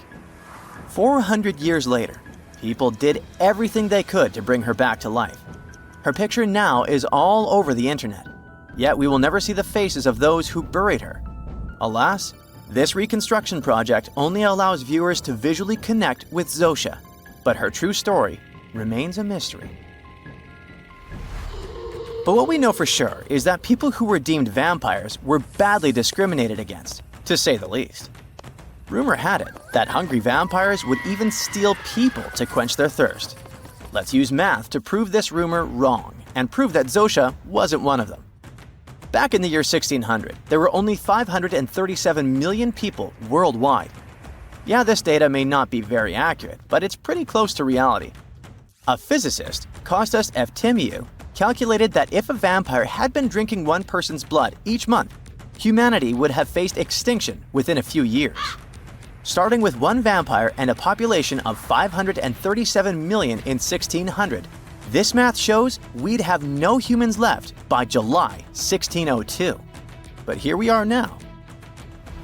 Well, while placing a stone on a corpse to make sure the vampire doesn't rise may be something new to you, there are also a bunch of stereotypical things associated with these creatures that you definitely know, such as garlic and mirrors. Funnily enough, even though it's all based on a bunch of superstitions, there's pretty good logic behind the garlic thing. You see, it contains a special compound called allicin, which is a powerful antibiotic.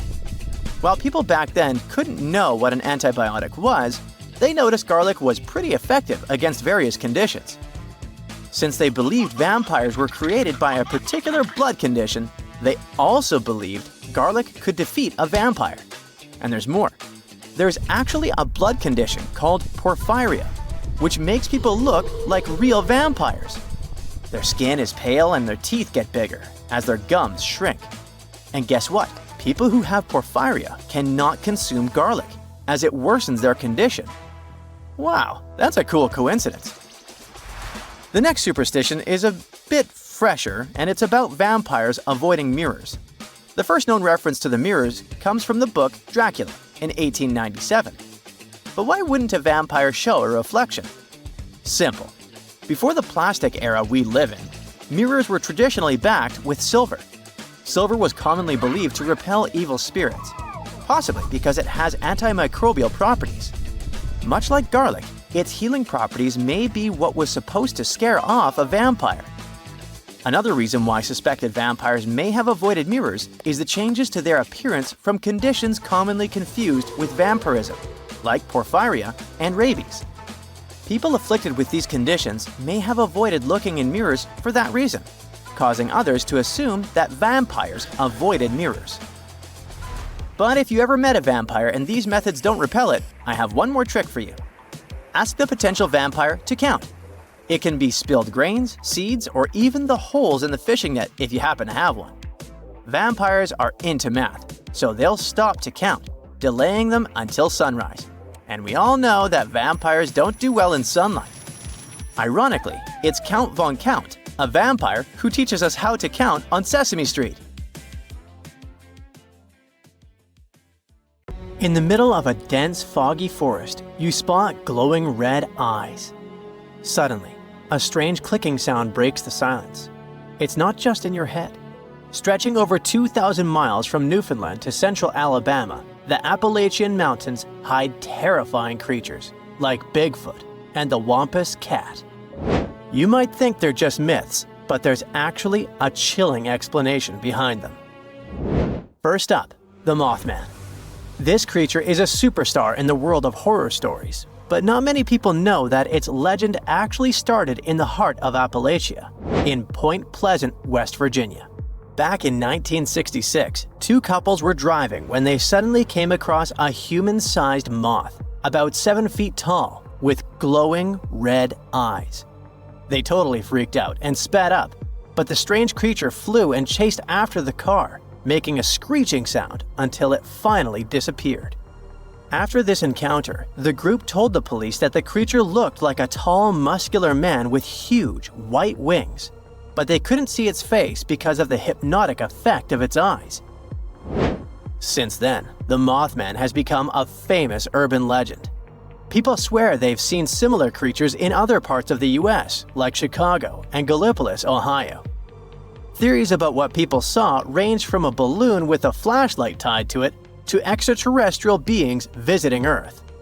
But it's also possible that it was just a bird, more specifically, a barred owl. People probably mistook a bird for this creature because the barred owl looks eerie in the dark. It has spooky eyes and makes creepy clicking sounds.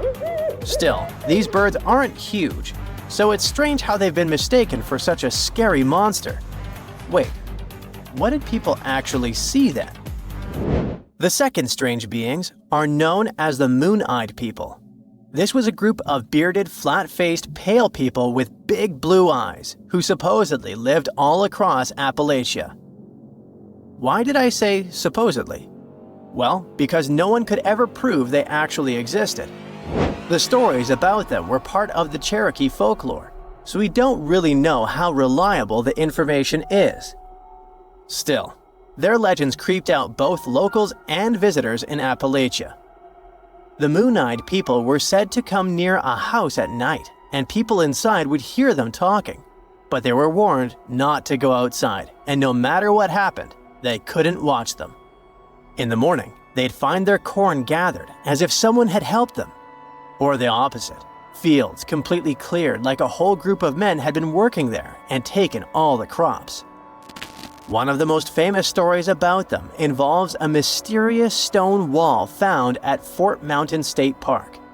It was built between the years 500 and 1500, but no one knows who actually built it. Some people believe it was the Moon-Eyed People's work, and the ruins today are proof they really existed. They might not be delusional though. One theory suggests that the Moon-Eyed People were actually Welsh people. At the time, they were in Appalachia, mining the mountains, and the Cherokee gave them this nickname because they lived underground and had great night vision. Hey kitty kitty, come here. Oh wait, what's that? According to legends, the Wampus cat is a half-dog, half-cat creature that roams the Appalachians after dark, or just before dawn.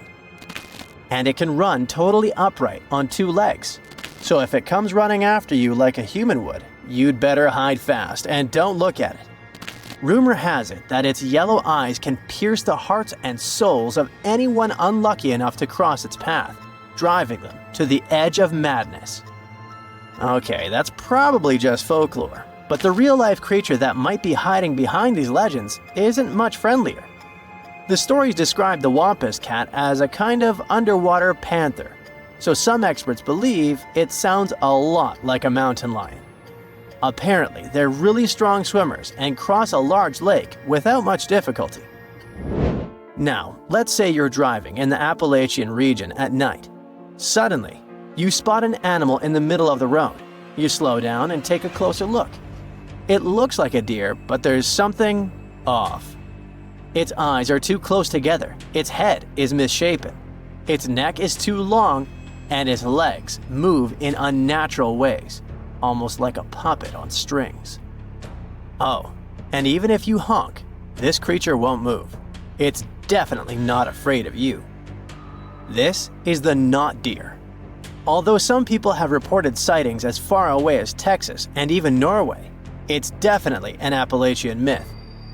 One young woman said she was hiking when she spotted a doe. Suddenly, the animal looked right at her, and she noticed that all of its knees were bent backwards.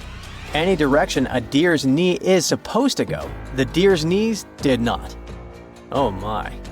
Anyway, the internet is flooded with people talking about the not deer and its creepy behavior. But the thing is, we can't find a single photo or video that proves it actually exists. So what could it be?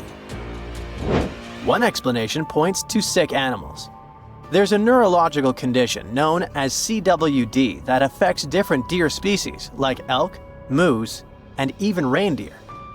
It causes the brains of infected animals to degenerate, leading to loss of body functions and abnormal behavior. Since the symptoms match what some people describe as not deer behavior, it makes sense to think this condition could be behind the strange sightings. The last creature on our list, the one and only Bigfoot. You know, that large, hairy, human-like creature that walks upright and roams the dense forest in the US. In the Appalachian Mountains, there have been Bigfoot sightings from the Adirondacks in New York all the way down to the Blue Ridge Mountains in North Georgia. This bizarre figure has haunted our imagination for decades, but scientists believe it could actually be a humble black bear in disguise. It turns out the American black bear is found in many of the same areas where people claim to have spotted Bigfoot. Studies show that for every 1,000 increase in the bear population, there was a 4% increase in Bigfoot sightings. And there are 2 main reasons why the American black bear could be the perfect imposter. The first reason, they're big. Adult males can weigh up to 660 pounds and grow up to 6 feet long. The second reason, while we think they primarily walk on 4 legs, they are perfectly capable of standing upright. In fact, not only are they capable, they do it all the time. They stand up to get a better look at something, sniff the air, or just to appear bigger when they feel threatened. When they do that, they definitely look like a human-like figure. And for those people who aren't used to being around bears, it's easy to mistake them for something more sinister and out of this world. Now you might be wondering why so many strange sights and creatures are said to live in the Appalachian, and the answer might be linked to the region's age. The process that led to the creation of these mountains has been going on for over 480 million years, which means they're older than Saturn's rings, for example. Over all this time, the region has gone through some drastic changes in its composition, creating a huge number of ecological niches with varying elevations, slopes, aspects, temperatures, and rainfall. And according to experts, the reason the region is so full of bizarre legends isn't just because the mountains are old, but because they still look old. Since a large part of Appalachia is basically untouched by humans, much of that ancient biodiversity is still around and seems unknown to us. This has created a landscape full of deep forests, mist-covered valleys, and winding rivers. A place where secrets seem to be hiding in the fog. And over the centuries, the isolation of the Appalachians only allowed these stories to grow. Mirror check. You've got your beige parka on, your chisel is packed, and your overnight plane ride to Saudi Arabia is booked. You know what this means, right? Unfortunately, you weren't cast in the remake of Dune. It just means that you're ready to go explore the world's largest desert areas in the hopes of uncovering prehistoric secrets about our ancestors. Let's get one thing straight. If you ever thought that deserts were empty spaces, think again. They might be filled with sand as far as the eye can see, but they also hold a lot of history, you know, because before humans settled down in cities and towns, we were nomadic people, and we traveled all around the globe looking for food, water, and shelter. So we had to come up with some interesting stuff to survive. Like this thing that was found in the desert of Saudi Arabia. Do you have any idea what this could have been? Over many years, scientists have discussed the origins and use of huge structures such as these ones. It seems our Neolithic ancestors were way smarter than we gave them credit for. They didn't spend all their hours around the fire carving weapons out of stone. No, they were also practicing their architectural skills. These huge stone structures are called desert kites, because if you look at them from a distance, well, they sort of look like kites. Archaeologists have arrived at the consensus that these kites were used to lure animals in. This way, it would make it easier for our ancestors to guarantee their week's food. But that's not all. Take a look at these monolithic structures right here. They show us that our ancestors probably drew on rocks, the blueprint of what they were going to build on the ground. Just like modern-day architects, desert kites could be miles long, so they drew out a plan before actually building them. The most surprising feature of all is that these kites were built even before things such as Stonehenge. We're talking around 7,000 to 9,000 years ago. Over the last decade, scientists have been able to identify over 6,000 desert kites spread across the Middle East and West and Central Asia. If you don't think this huge, try building something this large without the help of any drones. It looks like a pretty difficult feat to me. And apparently, Saudi Arabia's desert is filled with more amazing things. Scientists have found mysterious stone structures that are older than the pyramids of Giza in Egypt. So of course, you can't wait to go check that out. Can we all agree that carrying around heavy rocks to build a pyramid without the help of modern technology sounds absurd? I mean, how on earth did they do it? Now imagine turning back the clock about 2,000 years into the past and finding humans that built similar gigantic structures in isolated areas. Take a look at these so-called mustadels. They are rectangular structures built from piled-up stones, found over 77,000 square miles. Some archaeologists believe that these monuments were used for ritualistic purposes, maybe processions of some kind, where people would walk from one end of the plateau to the other. I'd be down for that.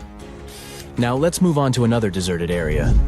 We're entering the world-famous Sahara Desert landscape. Isn't it beautiful? Here, you're about to unravel an ancient mystery, something that took years for researchers to solve. Fun fact, the Sahara Desert is the world's largest hot desert. It spans over 3 million square miles, which would be like putting 1,000 times the country of Hawaii next to each other. We say it's the largest hot desert because the world's largest desert area is Antarctica. But we all know temperatures over there are freezing, not the typical image of when we think of a desert. Deep into the desert, near the Algerian town of Fogaret et Zoua, something strange was found. For decades, these tiny dots appeared on images of Google Earth, but nobody could explain what they were. Some scientists were sure that these circles are the result of oil activity in the region. Others guessed that these were ancient fogaras or ancient water wells. There are dozens of them, stretching for miles and miles in a straight line. The strange thing is that they are always far away from any town, road, or human activity in general. So what was or is their purpose? If you had to take a guess, what would you say? Remember we talked about how our ancestors had to be creative in order to survive in the desert? Let's try to walk in their shoes for a minute. Imagine you're a nomadic hunter-gatherer living in a desert area. You spend your days basking in the hot sun, trying to count all the grains of sand around you. But you also need to eat and drink water. But how on earth do you get water in a desert? Sure, you can hope to keep running into oasis every week or so, but that seems a bit risky, doesn't it? That's why North African people invented the so-called fogaras. The fogaras are a 2,500-year-old irrigation system. Locals would dig deep wells in elevated areas, wells deep enough to tap into underground water. Then, they would dig parallel shafts at regular distances. This way, the water would flow from the main well down into all the shafts and irrigate entire areas. Travelers could stop by the shafts and quench their thirst. They could also raise livestock and tend to crops. Pretty clever, huh? As much as these holes did look like fogaras, a little bit of research would show you that they're not. You see, these shafts were built in a line, and not in a circular shape like the ones we're looking at now. So maybe it has something to do with the second option? Maybe these desert holes were related to oil activity in the region? Let's have a look at the holes up close and personal. From Google Earth, they don't seem that big, but in real life, they are huge craters. The tip to uncovering what they are is hidden beneath the sand. If you were one of the researchers originally uncovering the truth behind this mystery, you would have found something unique hidden in the sand: old dynamites and vintage sardine cans. Putting the pieces of the puzzle together, scientists found that these sardine cans were a model from the 1950s and 1960s. It seems that entire teams from that decade would camp out while they surveyed the area for oil. And what about the dynamites? These were used for seismic surveying. This is an old technique, used to identify if there is oil and gas beneath the Earth's surface. Still in North Africa, you find out about another desert mystery worth exploring. Near the city of Tiaret, southwest of Algeria's capital, one runs into 13 peculiar monuments. These structures are also called jedars, and yes, I am aware of how much that may sound like a Star Wars reference. They are pyramid-like in their shapes, and as far as scientists know, they were used as final resting places for the people who lived in the region. Can you guess who these were? Most likely the Berber nomads. And since we're talking about ancient stuff, they were probably built between the 4th and 7th centuries CE. Once scientists began to explore the insides of these monuments, they found they were pretty big inside. They found large underground vaults, chambers, and labyrinth-like corridors that gave way to over 20 compartments. It could take you up to 2 hours to walk around in them, and apparently our ancestors also used its walls to depict images of animals and hunting scenes. There's no definite proof of what these jedars were used for, though. This is so neat, huh? I'm sure that our world's desert is filled with many more mysterious things for us to unravel. I guess I'll see you next time so that we can continue our explorations. Scientists have recently discovered Leonardo da Vinci's hidden passages under a medieval castle in Italy. They followed a newly found 15th century sketch by the creator of the Mona Lisa and found one of the unexplored architectural wonders from the age of the Renaissance. Construction of the Sforza Castle started back in 1358, but it was destroyed about a century later during a local crisis. Then, in 1450, Francesco Sforza, the Duke of Milan, decided to rebuild it on the old ruins. After he passed away, his son Ludovico took over and kept improving the castle. He brought in some of the best artists of the time, including Leonardo da Vinci, to decorate its walls. We can still see Leonardo's frescoes today in the Room of Wooden Boards. While he was working at the castle, da Vinci also recorded some historical underground passages hidden beneath the outer wall. The drawing, dated between 1487 and 1490, was found at the Institut de France in Paris. The sketch is highly precise, and it proves that Leonardo was really interested in fortification design and was great at documenting existing structures. Historical records show that Ludovico ordered the building of an underground passageway that led straight to a basilica, where his wife was buried. Ludovico married Beatrice in 1491, and they had a happy but tragically short marriage, as Beatrice passed away while giving birth in 1497. The Duke locked himself away for weeks, grew a beard, and wore only black clothes while he was mourning his beloved wife. The secret tunnel may have stretched over a half a mile and would let Ludovico visit her grave in private. It could have served as an escape route if the castle was ever under siege. The existence of the tunnels remained one of the mysteries of the Renaissance for years, as no one knew for sure they were there. But now, scientists finally uncovered the secret history. They used a combination of ground-penetrating radar and laser scanning to build up an accurate 3D model of all the structures under the castle. They found the tunnels Da Vinci alluded to in his drawings, and it looks like they may have only been a small part of a whole system of historical underground passages. The goal is to create a complete digital twin of the castle that will not only show all the preserved constructions, but also the ancient ones that are no longer visible. They also plan to add augmented reality to the virtual paths to let visitors discover Leonardo da Vinci's hidden passages. Now, we don't know if the genius actually took part in constructing the hidden passages that scientists recently discovered, but we do know about some other Leonardo da Vinci inventions. He created the first satellite-like map in 1502, long before photography or satellites were even a concept. A famous figure in Italy, Cesare Borgia, invited Leonardo to a small town called Imola near Bologna to create a highly detailed map for him. Back then, maps were not very precise, as no one had figured out how to show exact distances on a smaller scale. Instead, people spent a lot of time decorating them with dragons, roses, fancy castles, mountain ranges, flowers, and other artistic details. These maps look more like beautiful paintings meant to be displayed, rather than practical tools for navigation. But Cesare Borgia wanted something truly functional, and Leonardo managed to create something revolutionary in the field of cartography. If you compare satellite images of Imola today with Leonardo's map, the similarities are striking. He captured every alley, curve of the streets, roadways, and even the exact sizes of the buildings. And he did it all by hand, using just a pencil, ruler, compass, and several of his own clever inventions. To gather all the necessary data, the genius walked through the streets for weeks using a large wheel that spun as he moved, recording the distance with a cable. Using the magnetic compass, he determined precise directions. He also developed a tool called the bussola, which measured angles inside a circle. With this, he could track the exact turns of each street and the size of the intersections. He figured out the distances between houses and major roads. Then, back at home, he used his notes and calculations to draw the map to scale with incredible precision. In his work, Da Vinci also used a technique developed by Florentine humanist Leon Battista Alberti.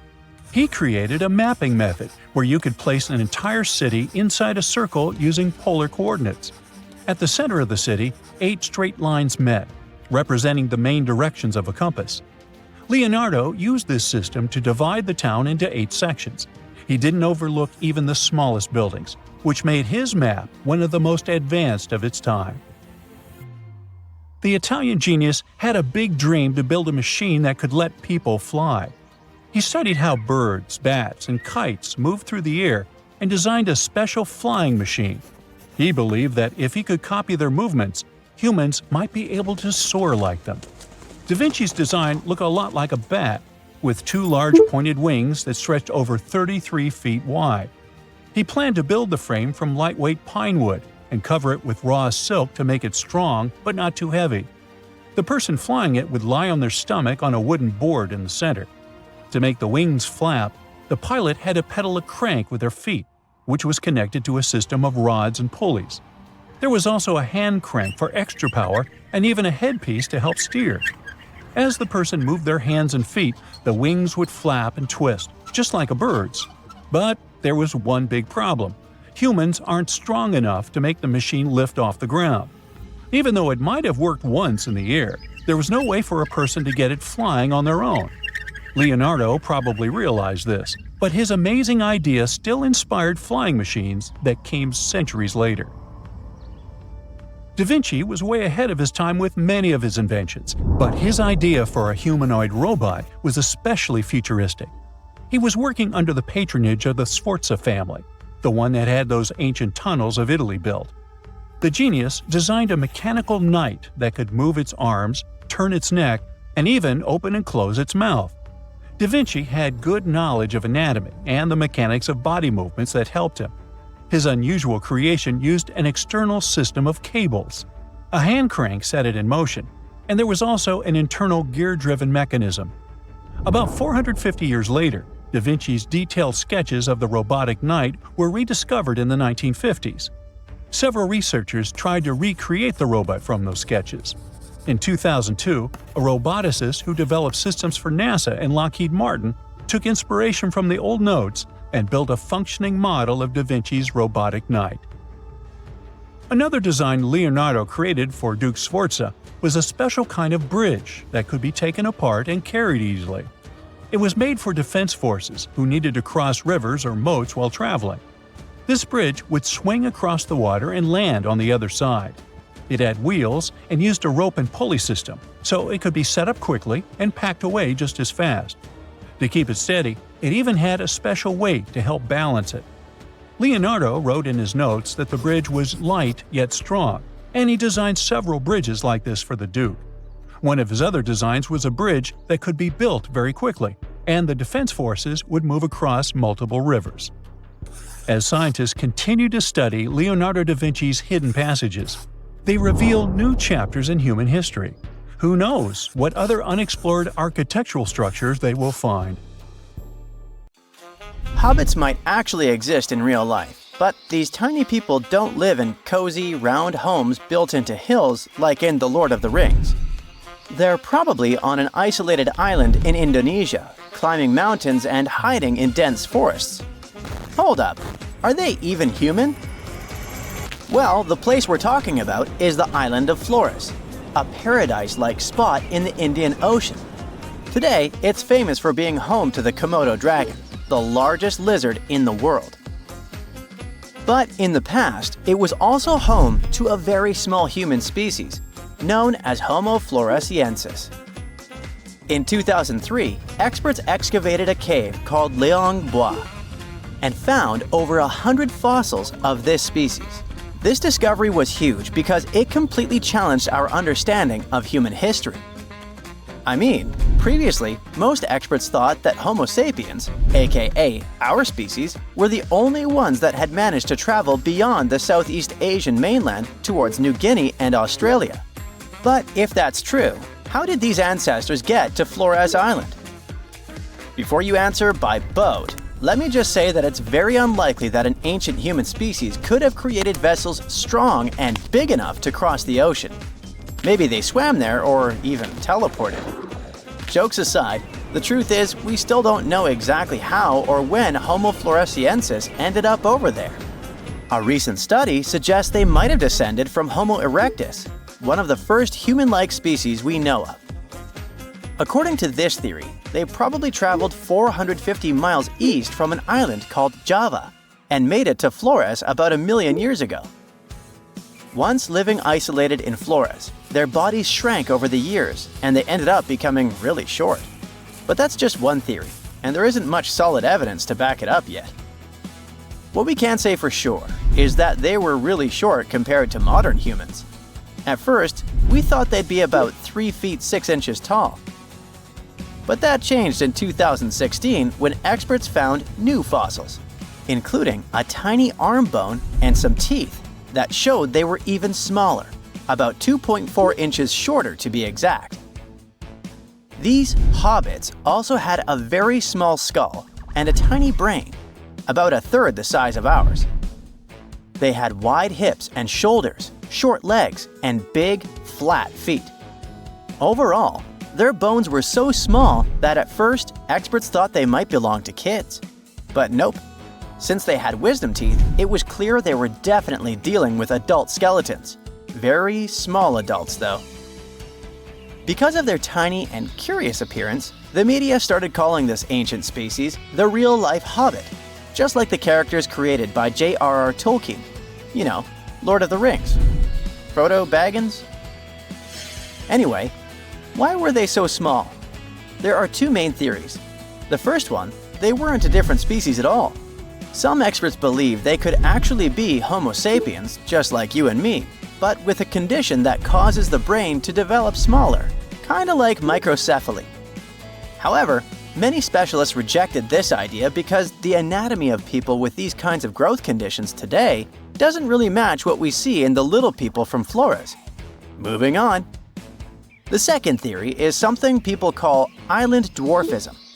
Basically, When large animals live on isolated islands, they tend to get smaller because the food supply is limited. For example, there's this dwarf elephant that lived in Sicily and Malta a long time ago, and it only measured about 3 feet tall. Meanwhile, its relative on the European mainland was about 13 feet tall. With a pocket-sized body, these animals need less food, which means they have a better chance of surviving on an island. Another factor that leads to this type of dwarfism is that these animals don't have to worry about defending themselves from large predators.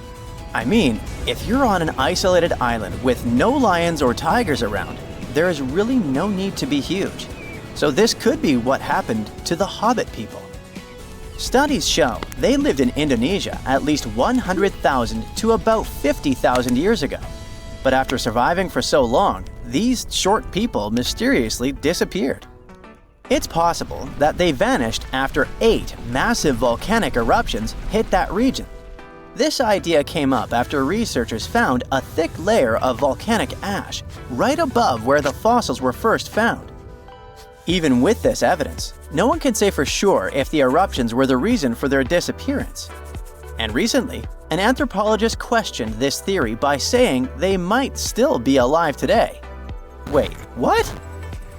It sounds crazy, but he actually talked to dozens of local people who believe they've seen a tiny hobbit-like man in the flesh on the remote island of Flores. In fact, mysterious stories about sightings have been told long before the remains of Homo floresiensis were even discovered. So it's not like they made up these stories after hearing about the fossils. At least 30 people living there claim they've seen, with their own eyes, a creature that is halfway between an ape and a human. It had an ape-like face and was definitely smaller and hairier than a person, but it walked completely upright with both feet on the ground, just like a human. Locals call it Laihoa. But what should we call it? I mean, can this creature be our famous Homo floresiensis? Well, maybe. Anthropologist Gregory Forth has been working on the island of Flores since the 80s, and he says the locals' descriptions are strangely similar to what we imagine these ancient, short humans might have been like. You might be wondering if the Laihoa is just a legend, like a campfire story meant to scare people. And yeah, some of the descriptions definitely seem to go against basic science. Some people say that after they saw the creature, it just flew off or disappeared like magic. But the researcher points out that a lot of locals also gave very detailed physical descriptions of the creature. Sure, the details varied a bit, which is pretty normal with different people witnessing the same thing, but they didn't mention anything about the creature having crazy superpowers. Now, Forth is starting to wonder if we really are the only species of humans left on the planet. They could be, in fact, real-life hobbits. And that brings us back to a question from earlier in the video. Are they even human? Maybe yes, maybe no. It is possible that the creature spotted on the island of Flores is actually an uncontacted population of modern humans, but it could also be an unknown species of monkey. However, since there's no other evidence for either of these ideas, the best guess right now is that a creature similar to an ape man could still be out there. Okay. But if this creature shares the planet with us, how come no one's ever taken a photo of it? Well, the ape man is part of that island, just like other rare creatures like Komodo dragons. And unlike Bigfoot believers, locals probably don't go out actively searching for this creature. According to the anthropologist, they have no reason, financial, social, or otherwise, to find an ape man. And since they're mostly unaware of scientific research, or any theories saying these creatures don't exist, they don't really care about trying to prove the scientific world wrong. Forth wrapped up his research in 2018, but the anthropologist says that since then, other people have seen the strange creature walking around the island of Flores. 2 young guys from the UK went there, mostly for a snorkeling trip. But at some point, they hiked up a mountain and saw something that really looked like the ape man. So, who knows? Maybe you'll also get a chance to see the real Hobbit when you visit Indonesia. Being afraid of the ocean is a very understandable fear. We have it in our genes. In the past, humans had to avoid certain dangerous situations, like big animals and deep bodies of water, in order to survive. Plus, we've only explored 5% of the oceans, so we never know what we can stumble upon there. In regular conditions, GoPro is just a camera. But if you find it lying at the bottom of a 400-foot pit in the middle of the Caribbean Sea, that will make your blood run cold. I know 400 feet may not seem like much, but a person who is deep diving for fun usually can swim from 59 to 98 feet deep only, unless they're a professional diver. But say you made it to that pit and retrieved that GoPro. That would have still been fatal to you.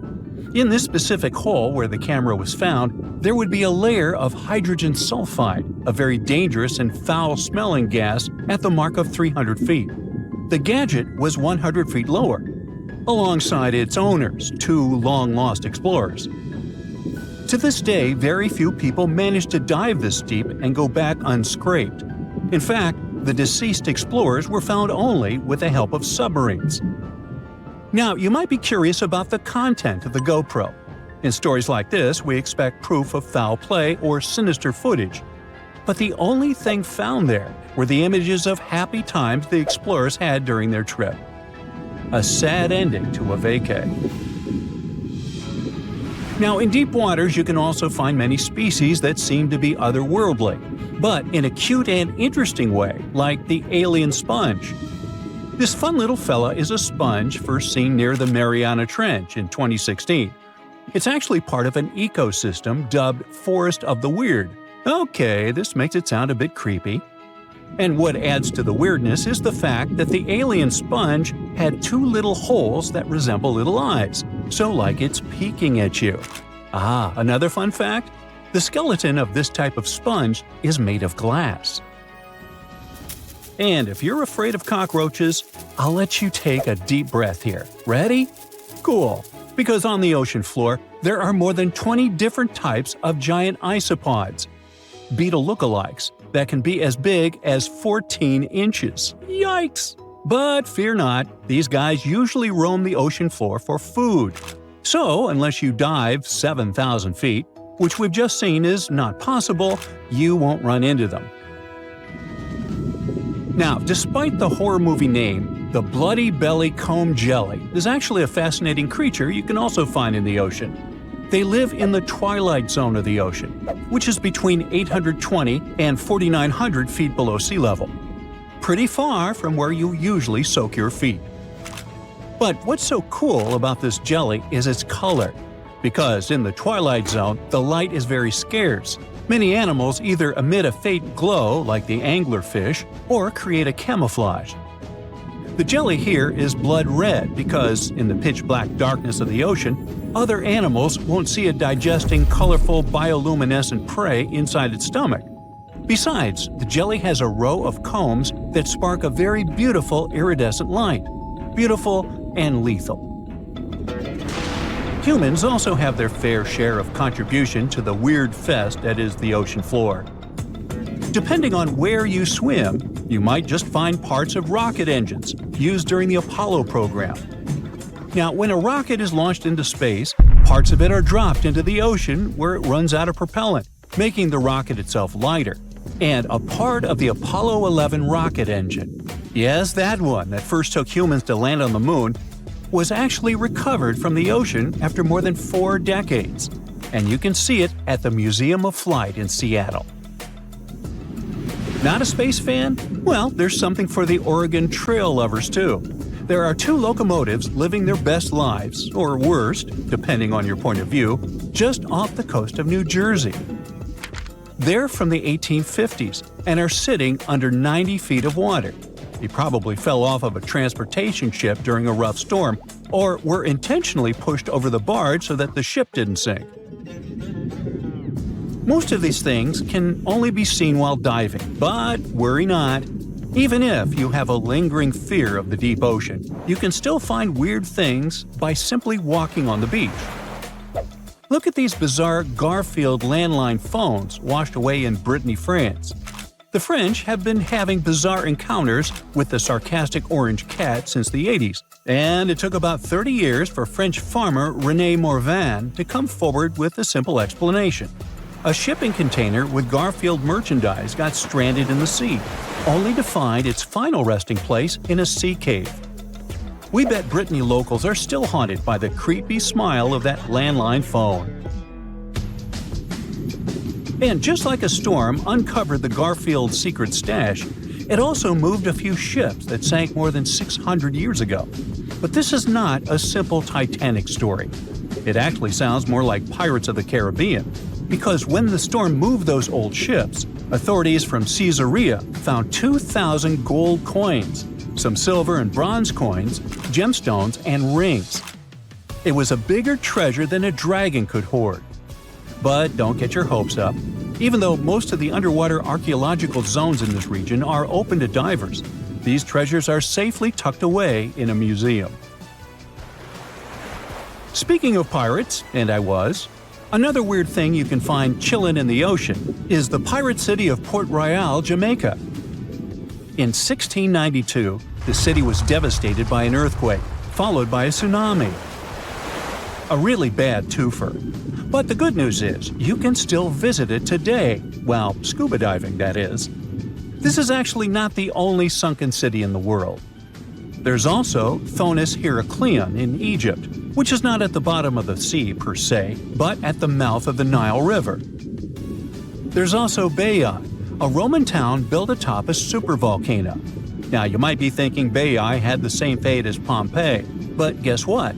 The floor actually sank and the town went down with it. So, have you ever heard of underwater crop circles? Back in 1995, divers in Japan spotted perfectly round circles formed in the sand. They were 6 feet in diameter and looked like those crop circles from sci-fi movies. Scientists simply couldn't figure out what or who did it until they caught the culprit red-handed. A tiny male pufferfish, only 4 inches long.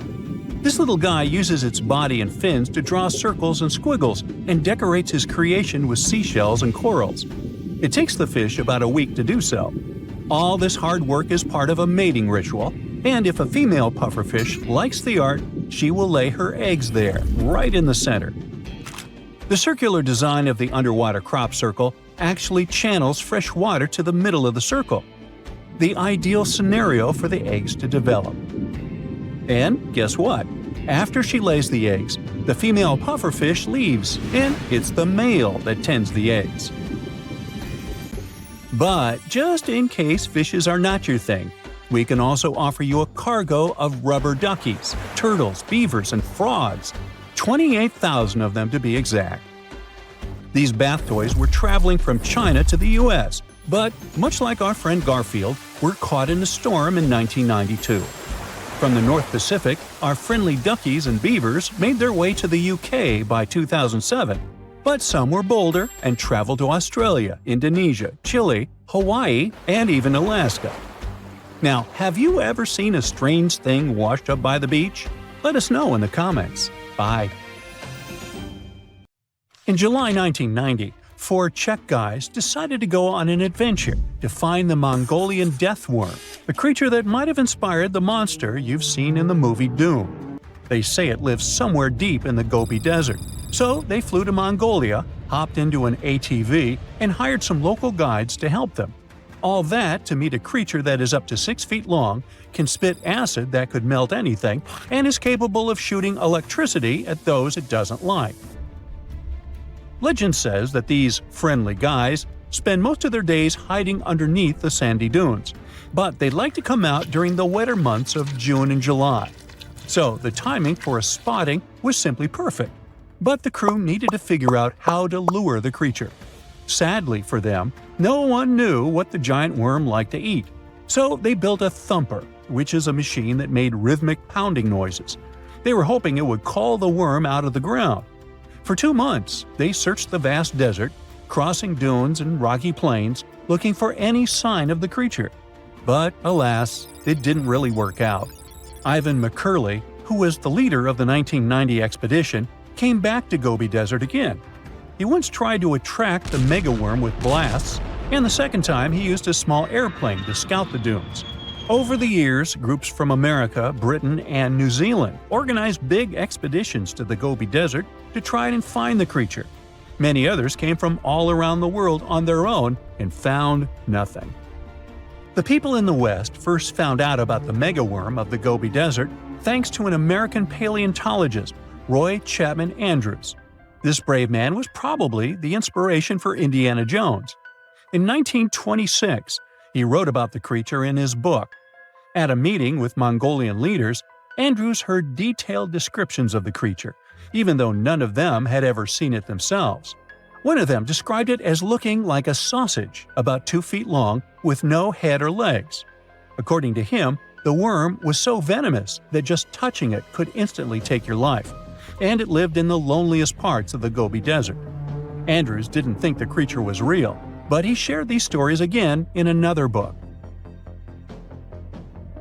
In May 2005, 4 friends from Great Britain who search for monsters professionally decided to try their luck.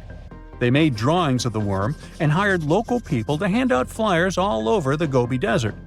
These flyers offered a reward to anyone who could give information about the worm or even bring them a specimen. They thought loud sounds that other explorers tried would scare the beast away. Some told them it likes damp conditions, so they came up with a plan to block streams of water to create wet areas that would lure the worm out. Their plan didn't work because it was too hard to build dams in the desert. They ended up using small traps, but didn't find any actual proof that the worm existed. But they did meet locals who shared interesting stories about strange creatures they had seen over 70 years. Over the years, stories of the monster spread around the world.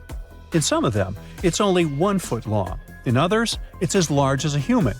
It's white-gray or scaly and brown, or maybe fleshy and bright red.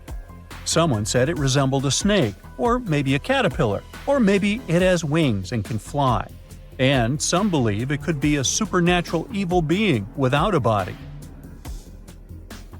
Maybe the stories are so different, and the search operations are so fruitless, because the creature doesn't even exist. Or it could be one of many cryptids. Those creatures like Bigfoot, Yeti, the Loch Ness Monster, their existence has yet to be proven. In 1983, one scientist who was visiting the region heard that an old man had managed to catch the mysterious worm. He also learned there was a nest nearby. The scientist bravely approached the hole in the sand and put his hand inside. A giant creature dragged him in, and he was never seen again.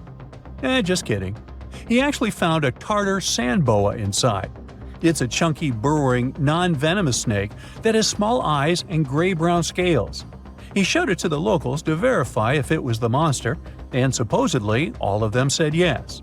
Most Mongolians who know about the worm still believe it's real. Now, even though people call our supposed monster a worm, it's just what it sounds like in the English translation. Many Mongol cultures have used this word for centuries to refer to any animals they thought to be really dangerous, especially snakes, even non-venomous ones. So, it doesn't have to be a literal worm after all. Worms are soft and squishy, but a creature living in the harsh Gobi Desert would need to be tougher, more like a snake or a type of lizard without legs. Neither of these creatures can shoot electricity or spit acid like they say the death worm does. But some snakes, like cobras, can spit venom that's dangerous for people.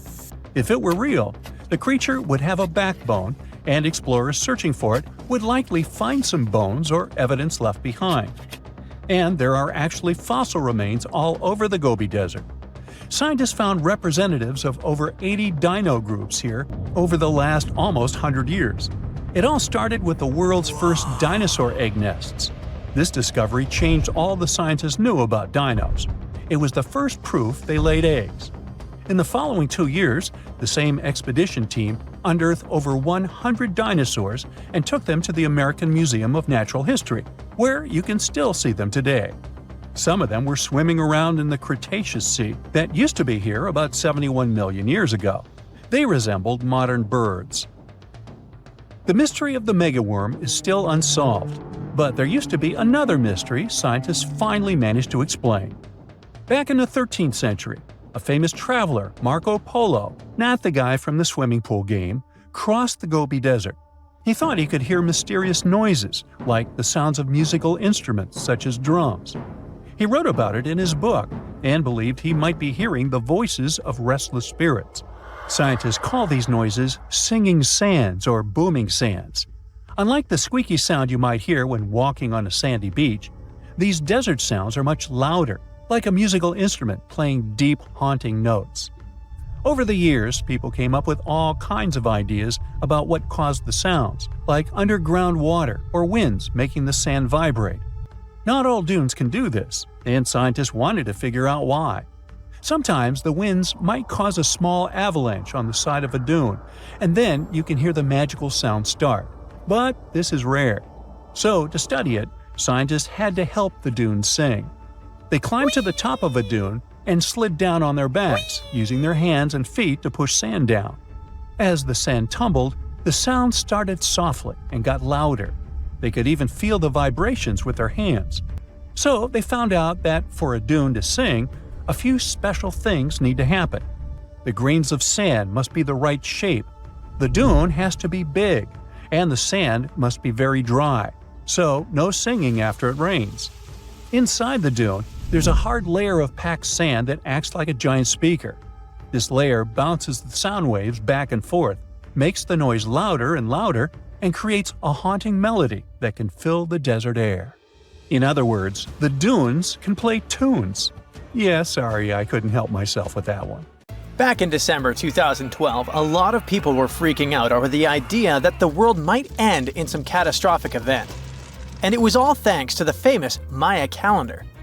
This ancient way of tracking time had been the subject of endless speculation. But one of its biggest mysteries was definitely an 819-day count found in some versions of the calendar. No one could explain why it was there or how it worked, until recently, when a group of researchers from Cambridge might have finally cracked the code.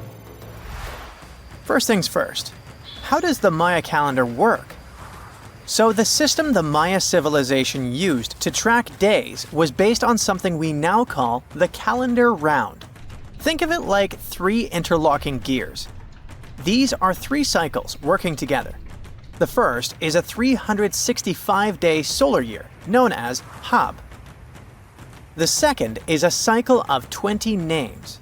And the third is a cycle of 13 numbers, which forms a 260-day sacred calendar, called Solkeen.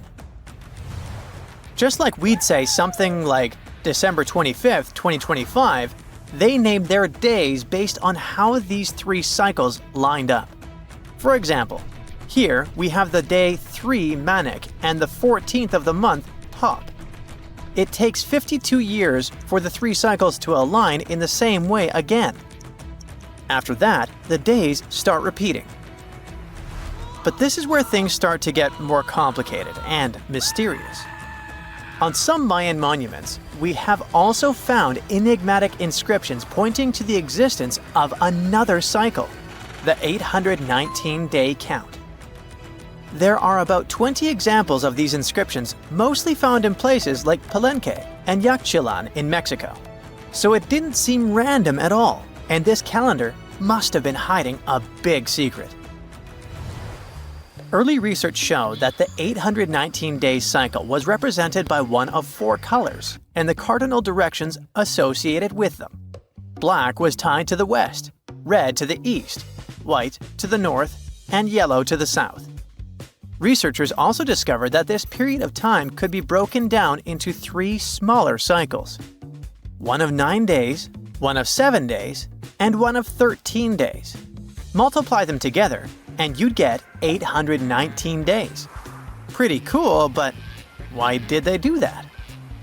This color scheme and the 3 cycles seemed like a basic level of interpretation, and experts were pretty sure its real purpose was still hidden from us. Another thing researchers noticed is that this strange count of days was mostly shown using a Y glyph, followed by a number. But in some cases, they also added a glyph representing Kawil. this was a powerful Maya deity often associated with creation and lightning. He was usually symbolized by a torch coming out of his forehead, representing the spark of life.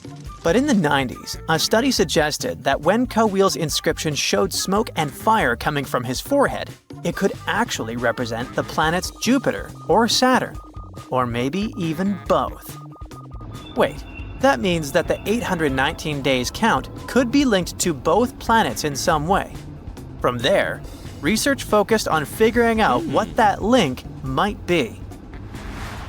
The first conclusion is that this calendar might have helped the Maya track the movements of those planets in some way. Then they started noticing something interesting.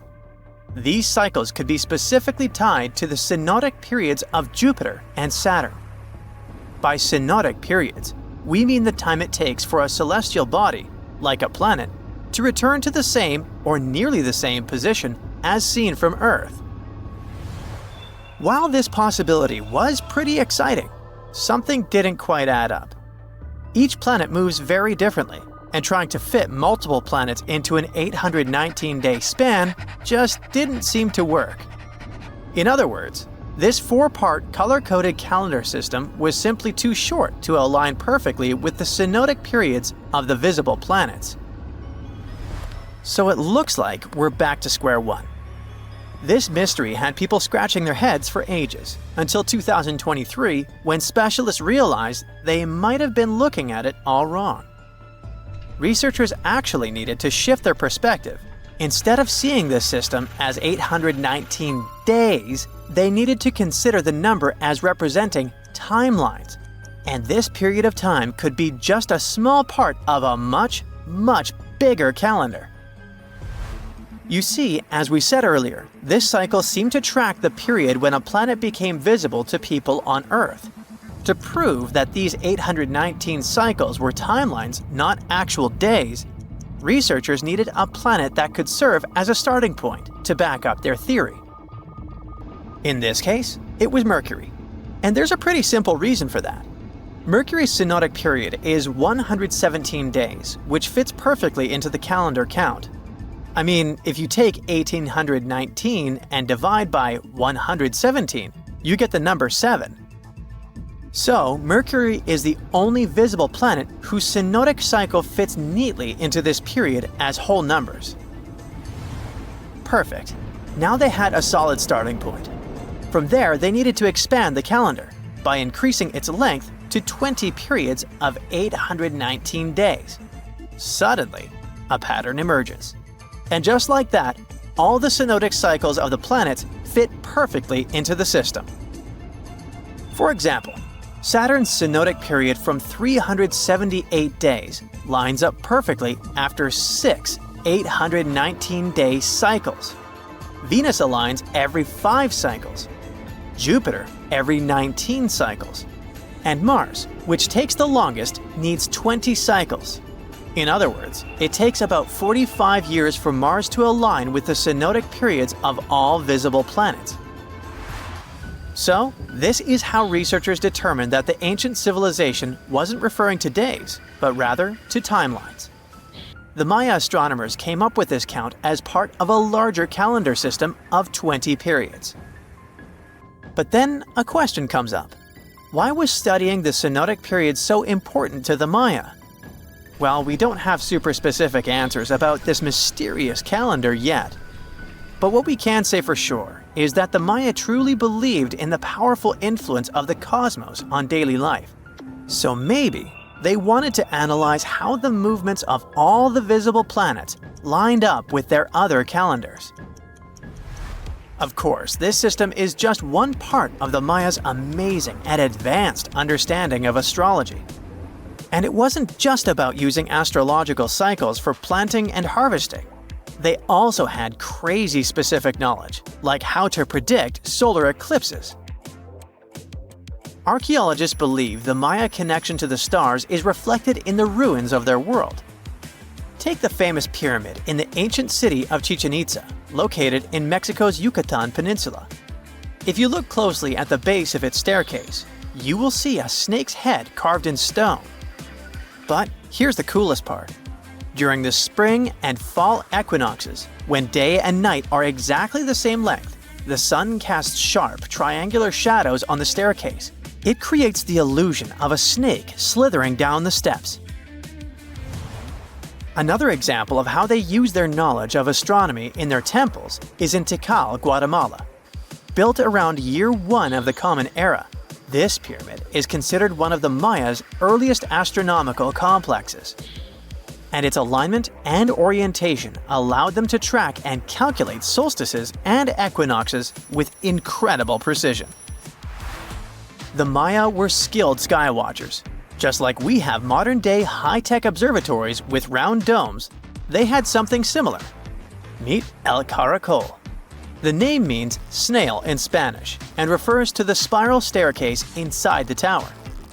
Built around 906 Common Era, it was the perfect place to observe all the changes in the sky and track the movements of the sun, moon, planets, and stars.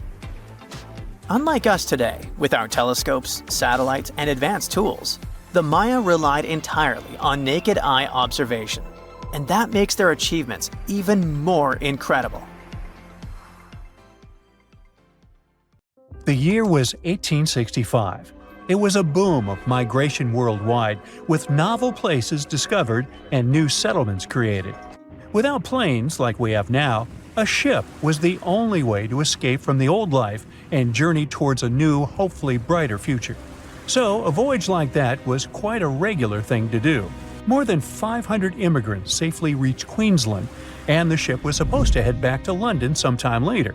It was indeed a long journey, but not many people were willing to return to England. After all, they had chosen to come to Australia to create a brand new life. So it was only natural that the ship would come back nearly empty. However, the return trip was still quite lucrative, thanks to the cargo the ship would carry. The amount of produce ready to be shipped was substantial, primarily consisting of wool soaked in arsenic, tallow, and hides. It was 2 birds with 1 stone. Not only could the crew wait out the winter, warm in Australia, while England endured bitter cold, but they also wouldn't waste their time. With the sheer volume of produce to be loaded, it would take them around 3 months to accomplish this task.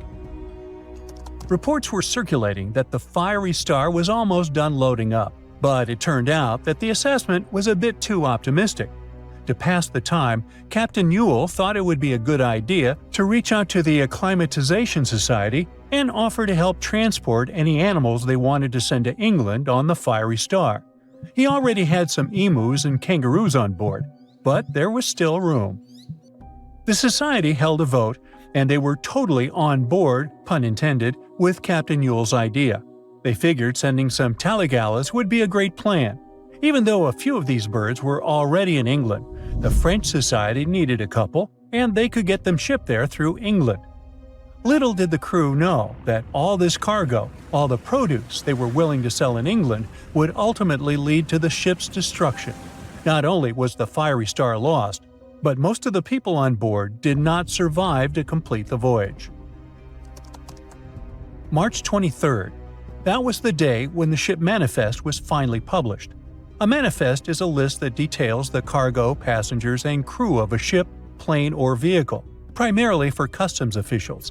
This document helps those involved in the transport verify that everyone and everything that was loaded is still on board when the vehicle reaches its destination. Once it's published, it means the ship is almost ready to depart.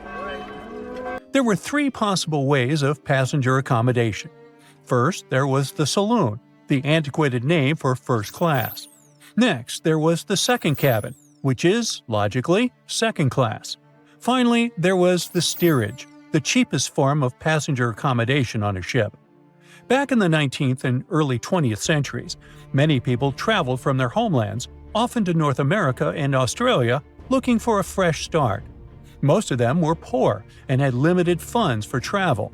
In total, there were 8 people in the saloon, another 8 in the second cabin, and only 21 steerage passengers. Out of the 37 passengers, only one, John Omond, would make it out alive. He bought a ticket for the steerage, so unlike the Titanic situation, in this case, the class didn't really matter. The crew members list wasn't as detailed as the passengers. It was known that, in total, there were around 55 people in the crew, from able-bodied seamen to crew members simply called boys. But there's something telling me that the crew wasn't really that important for the captain. In reality, all that mattered to him was to make as much money as possible, shipping tons of dangerous, flammable cargo. Out of over 50 crew members, only 17 survived that voyage. But there was actually one more crew member who actually survived it all, just because they weren't let in. Sarah Johnson disguised herself as a man and planned to sneak onto the ship. However, something about her looks made the captain get suspicious, so he called the police and made Sarah leave the ship as he didn't want any immoral behavior to take place. Well, he saved her life. For him, it was the last voyage. The captain, W. Hunter Ewell, was quite a celebrity apparently. He already had a record of the safe landing of immigrants in the previous year, so there seemingly was no reason to worry. The trip promised to be safe. Clipper Fiery Star left Moreton Bay bound for London. The passengers took their places. The cargo had already been loaded. The full list is astonishing. In addition to all the wool, tallow, cotton, hides, and horns, there were also 6 cases of arrowroot and various other packages. And we can't forget the animals the captain took aboard too. The Fiery Star was far away, yet still observable to the east as it headed toward the Pacific Ocean. This was the last information available until May 26, when news of its destruction emerged from Brisbane. Chief Officer William Sargent's log reveals that the Fiery Star took 12 days to reach the southern tip of New Zealand, passing on April 11, 1865. The trip was going well until heavy seas ruined 2 longboats on April 17. On this day, a strong odor of smoke alerted the captain. When he checked, he found the lower hold completely filled with smoke from a fire fueled by the ship's flammable cargo. The hatches were quickly closed to try to contain the flames, but by the next day, the heat and toxic smoke had forced passengers out of their cabins. George Maber was one of the lucky survivors. He was the ship's engineer, and he recalled the chaotic events on April 20th, as Captain Ewell and most of the crew and passengers tried to evacuate in rough weather. At around 6 p.m., the ship took on water, and without much warning, Captain Ewell, 4 crew members, and a few female passengers hopped into a lifeboat and headed out. The next boat, managed by the second mate, Mr. Adio, was a gig, followed by a crowded jolly boat. Lastly, there was a waste boat, which was barely seaworthy, with 2 men constantly bailing water to keep it afloat. The plan was for the boats to stay close to the Fiery Star overnight and head for the Chatham Islands the next morning. But by dawn on April 21st, all 4 boats had vanished without a trace. On the burning ship, there were 17 crew members and passenger John Oman, who banded together under Chief Officer William Sargent's leadership.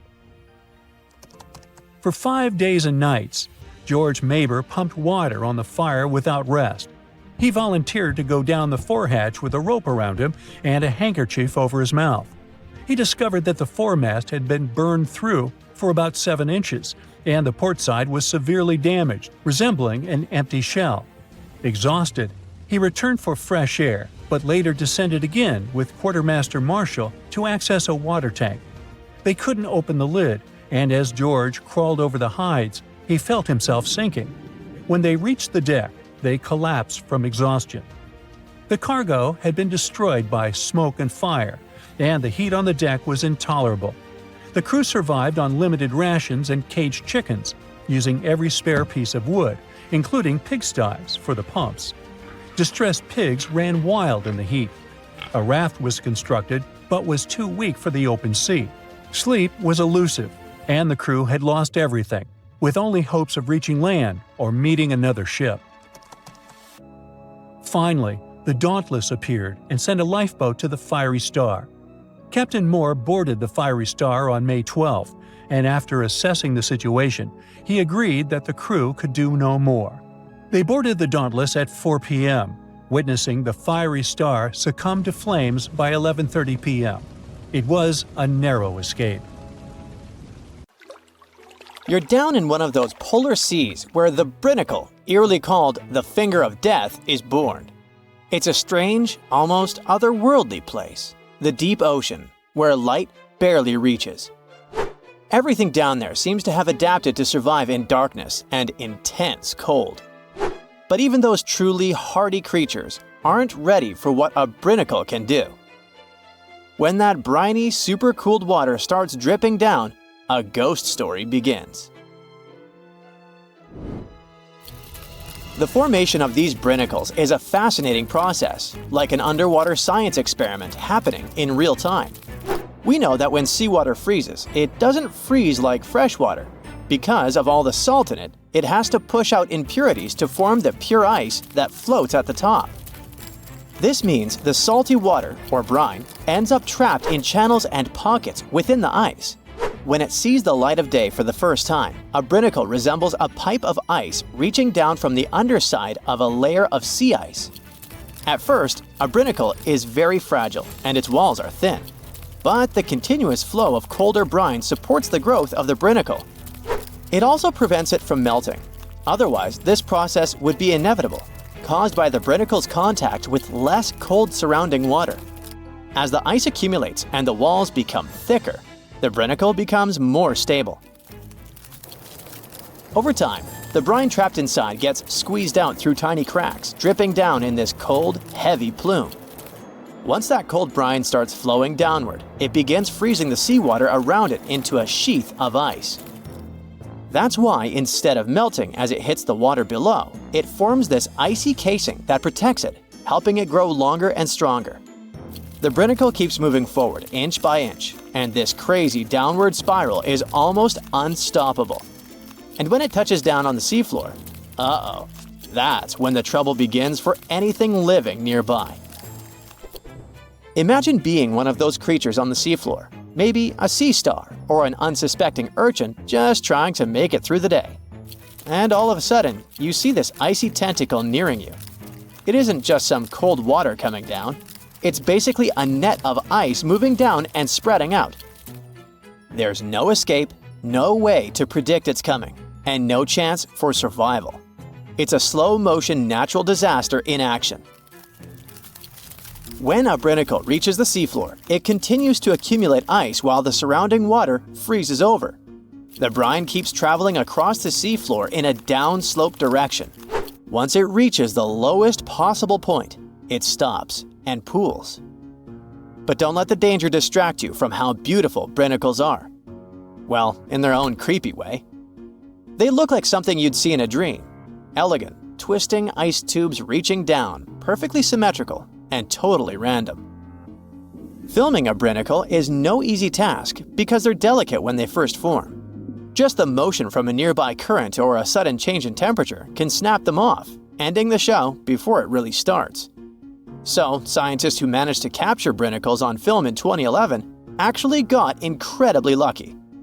It was the first time the world got to see this icy finger descending and freezing everything it touched, and it changed our understanding of polar ecosystems. Brinicles can reach quite impressive sizes. Sometimes they can stretch for several feet. Their size depends on the conditions of the water and ice above. The slower the water movement and the colder the temperature, the bigger and stronger a brinacle can grow. But if the water's too deep or if there's too much movement in the current, the brinacle is likely to break apart. It needs just the right balance to survive long enough to touch down and freeze over the ocean floor. For creatures living on the seafloor, brinicles are like invisible booby traps, only instead of avoiding a net, they're avoiding an expanding ice cage. Starfish and sea urchins might not have big brains, but they have a basic survival instinct to crawl away from danger. Sadly, with brinicles, they're usually caught completely off guard. One second they're minding their own business, the next, an icy sheet is closing in around them, trapping them where they are and freezing them almost instantly. It's hard not to feel sympathy for these creatures, right? You watch footage of a brinacle in action and you see a starfish just stopping. One moment it's moving slowly along the sand, and then it's frozen in place, totally helpless. It's like watching a train wreck in slow-mo. Luckily, brinicles present danger only to smaller marine life forms like sea urchins and starfish. Bigger animals like seals or whales, or humans who happen to go diving in the ocean at the frigid poles, brinicles are totally harmless. At the same time, for scientists, this tough natural phenomenon offers a fascinating insight into how life adapts, or fails to adapt for that matter, in extreme environments. And it gets even better. A brinicle might just be the perfect setup for life to begin. Researchers are now looking at these super salty ice tubes as not just fatal traps, but potentially as sources of life. This theory isn't just science fiction, it's rooted in actual research. Here's how it goes. The brine channels in sea ice are full of tiny, confined spaces. Those are exactly the kind of places where chemicals can get trapped, concentrated, and start interacting in interesting ways. It's like setting up a mini-lab where the building blocks of life can come together and create something new. Scientists think this process of salt rejection in sea ice could have actually helped the first bits of life appear. Some researchers even think that this process might be happening right now on icy moons like Europa, Ganymede, or Enceladus, where there might have been frozen seas beneath thick ice layers. Just imagine it. Brinicles forming in other worlds of our solar system, laying down the foundations for extraterrestrial life, and all thanks to the same icy process that creates these fingers of death here on Earth. One way scientists describe brinicles is by comparing them to chemical gardens. Have you ever done one of those experiments where you mix metal salts into a solution and watch them produce plant-like structures? Well, you can observe a similar chemical process when a brinicle is in action.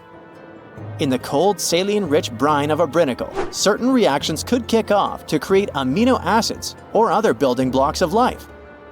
It's wild to think that something so dangerous could have also helped shape our world, or could be creating other forms of life elsewhere. In both cases, whether on Earth or another planet, these icy chemical reactions might be the first step toward the formation of simple life forms. It's a kind of alchemy, where ice and salt water mix to create something more than the sum of their parts. This is one reason why scientists are so eager to study brinicles. Each one could hold a tiny clue about how life begins, survives, or fails under extreme conditions.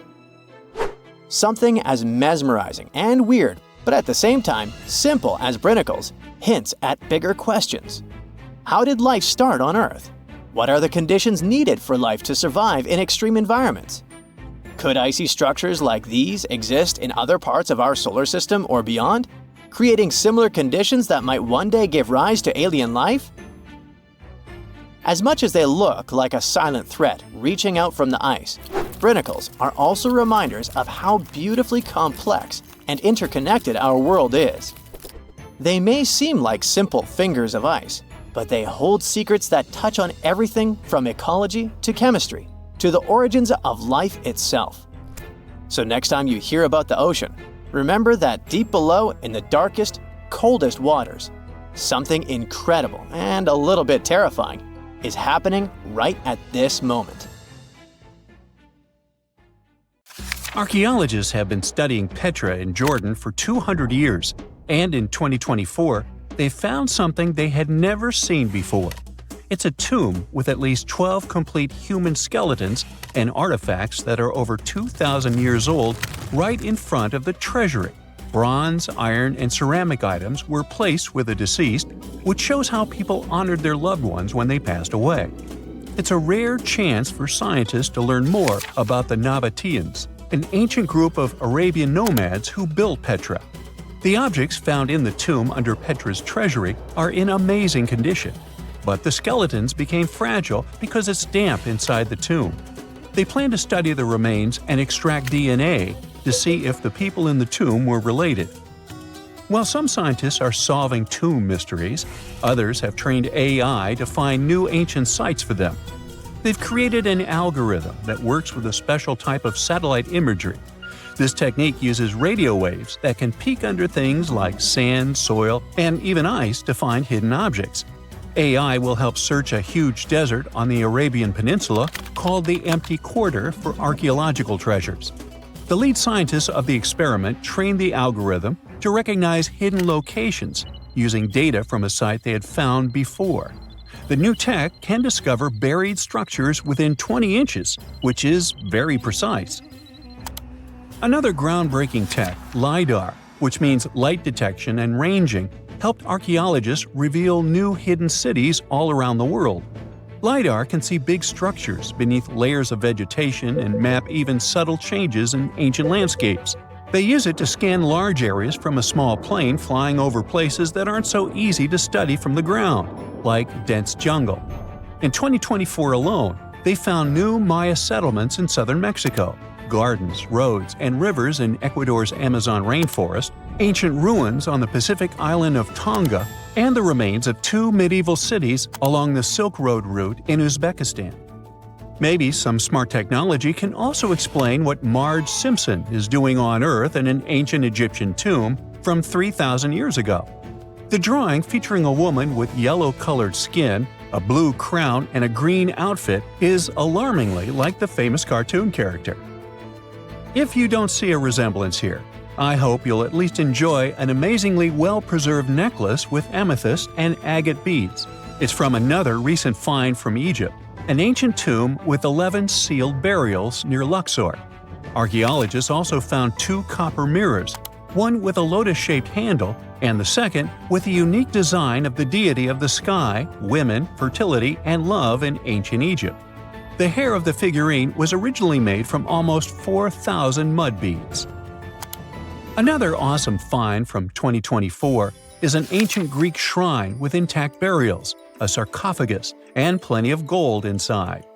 They think it was built before the year 300 before the Common Era, and the marble lions, also found inside, were made from the same marble as the Parthenon in Athens.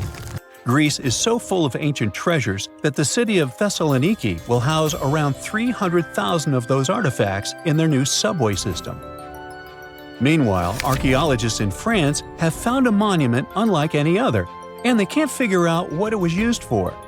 It's direct proof that people used to live here between the Neolithic and the early Iron Age periods. The coolest part is a monument made of 3 unique shapes that fit together like puzzle pieces. Some gravel found in the monument could mean there used to be a wooden fence called a palisade. People who built it probably used it for protection or decoration. The team studied the layers of soil around the monument to learn more about its origins. The only tools found so far were sharp flint stones, not the cartoon characters, which were used during the Neolithic period. The next step will be radiocarbon dating to figure out exactly how old the site is. Now, the oldest saddle ever found so far was found in the grave of a woman near the edge of the Taklamakan Desert in northwest China. This saddle is the oldest ever discovered. It was crafted from pieces of leather that were sewn together and stuffed with straw and animal hair to make it soft. Now, normally, things made from natural materials like this don't last very long because they rot or fall apart. But the Taklamakan Desert is so dry that it helped preserve the artifact. The herdswoman who used the saddle was buried in her full riding attire, so this proves that not only men used saddles and took part in herding and traveling. Now let's shift to Guatemala, where an ornate jade mask made by the ancient Maya people was waiting for centuries to be discovered. Scientists use radiocarbon dating to figure out the age of the mask. They believe the mask may represent a Maya storm deity, a powerful figure in their mythology. These kinds of masks were often made to honor Maya royalty, and they were placed in the tombs of kings and queens when they were buried. The king's tomb was also decorated with carvings made using tools crafted from volcanic obsidian. After 15 years of searching, scientists may have finally figured out where the altar stone of Stonehenge comes from. They compared the tiny minerals inside the altar stone with rocks from many places in Wales and England and ruled out lots of spots. Then they found the perfect match with a place in Scotland, more than 466 miles away from Stonehenge. This area might even be Orkney, a group of islands in the far northeast of Scotland where a lot was going on during the Neolithic period.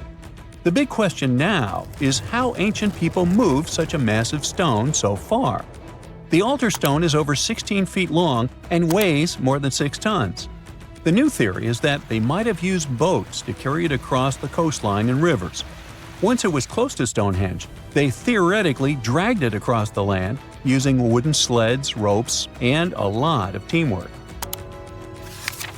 Meanwhile, in the north of France, an ancient home popped to the surface during the construction of a new house.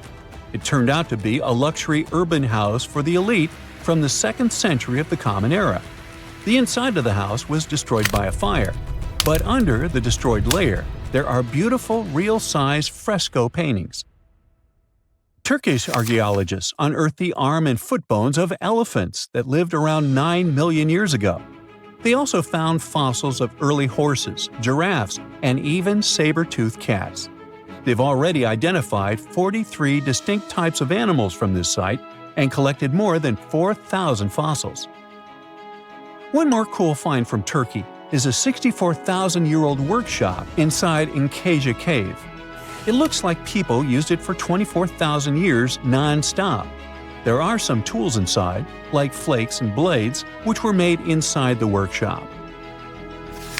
In eastern Turkey, a farmer accidentally found a 1,000-square-foot mosaic from the late Roman or early Byzantine period just beneath the dirt. Experts say it's a one-of-a-kind thing from this region and is still in one piece after all this time. The pattern shows dozens of trees, plants, and animals that were found in ancient Turkey.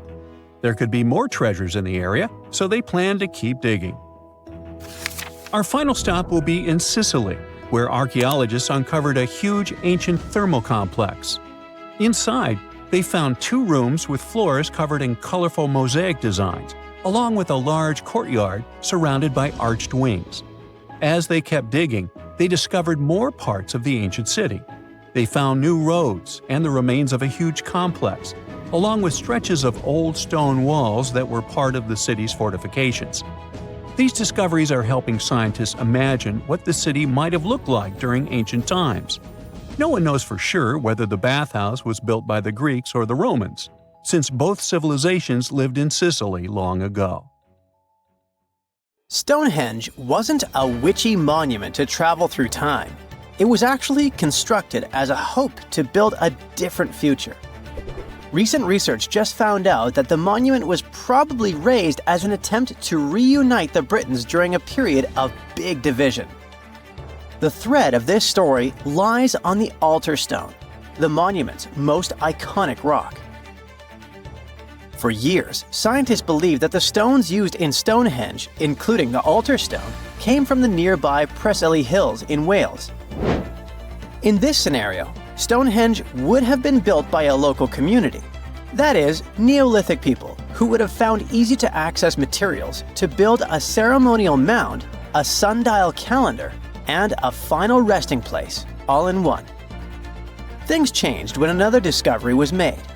In 2018, leading-edge research pointed that the altar stone actually came from the River Tay region in northeastern Scotland, which is located over 400 miles away from Stonehenge. Scientists found similar rocks as such in Scottish monuments. You see, the altar stone is a recumbent stone, laying on its side. Many of the rocks were found in ceremonial stone circles in Scotland, and they are unique to this region. When this discovery broke through, it got archaeologists thinking. Maybe Stonehenge wasn't just a local project, but a wider collaboration between different tribes and communities across Britain. To understand this, we need to rewind to around 3000 BCE. That's when Britain still wasn't a unified country per se. Rather, it was a patchwork of tribes such as those coming from southern or eastern Europe, each with their own customs and beliefs. As an island, Britain's population changed many times. Britain was mainly composed of farmers who descended from people from the Middle East and arrived on the land around 6,000 years ago. This group thrived in the area until 2500 BCE, when another group coming from the regions of the Netherlands and Germany started to appear.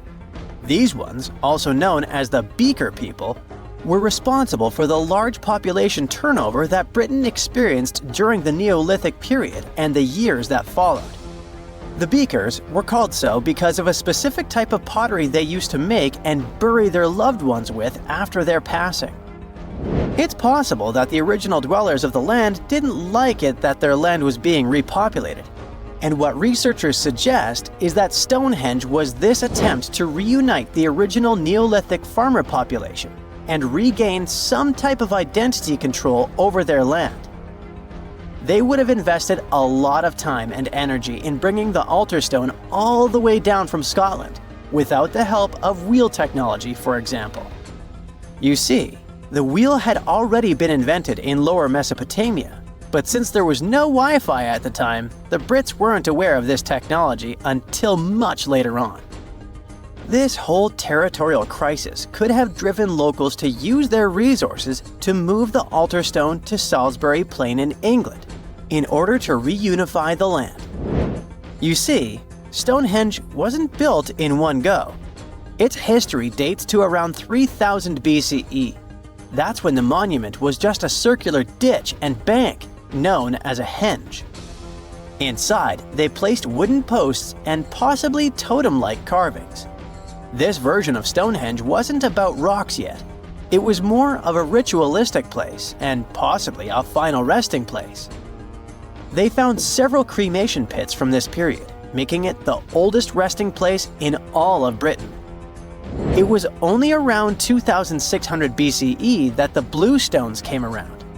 The naming might be a bit misleading since they're not literally blue rocks. They have a bluish tinge to them when they're freshly broken, hence the name. These smaller rocks probably came from the Preseli Hills in southwest Wales, which is about 150 miles away from Stonehenge. Some researchers say that the ancient ones believed that blue stones had healing qualities. So we can maybe guess why they went through all of the trouble to move them from Wales to Salisbury Plains, huh? A little bit later than that, circa 2500, that's when we start having the Stonehenge we know and love today. That's when the Sarsen stones started to arrive. The Sarsens are Stonehenge's huge stones. I mean, each Sarsen can weigh around 25 tons. That's as much as 3 African elephants stacked together. The Sarsens make that iconic outer ring circle. Supposedly, that's also when the altar stone was moved from Scotland directly to the heart of Stonehenge. The altar stone is the largest of the blue stones used to build Stonehenge. Today, the altar stone lies recumbent at the foot of the largest trilithon of the monument. In case you don't know, the trilithons are the horizontal stones used to form those famous arches we see today. And here's where the story takes a twist. For nearly a century, scientists believe that the altar stone came from the same area as the blue stones, the Preseli Hills in Wales. It made sense back then. If you're already hauling stones from Wales, why not grab a special one to be the so-called altar? Except that theory started crumbling in 2018, when a team of researchers decided to dig deeper. They used advanced geochemical analysis to pinpoint where the altar stone's sandstone actually came from, and it turns out it wasn't Wales. Instead, the results pointed north, specifically to the Orcadian Basin in northeastern Scotland, 400 miles from Stonehenge. This revelation changed the whole script of Stonehenge's story. How would they move the rocks, you may ask? Well, there's an old theory known as the ice road that suggests that the rocks were moved by natural icy pathways that formed during the winter. This way, they could slide the rocks down all the way to Stonehenge. But hey, if we're talking about a distance of over 100 miles, that's not too realistic. Anyways, this theory was debunked because it was warmer back then than it is today. There's also the river theory that suggests that the rocks were floating along the river from the quarry to the site. But if we're talking about Sarsen rocks, they're too heavy to float. So there goes this theory. What we're saying is, no one knows how the rocks were moved. Another interesting info came from all the research done in Stonehenge.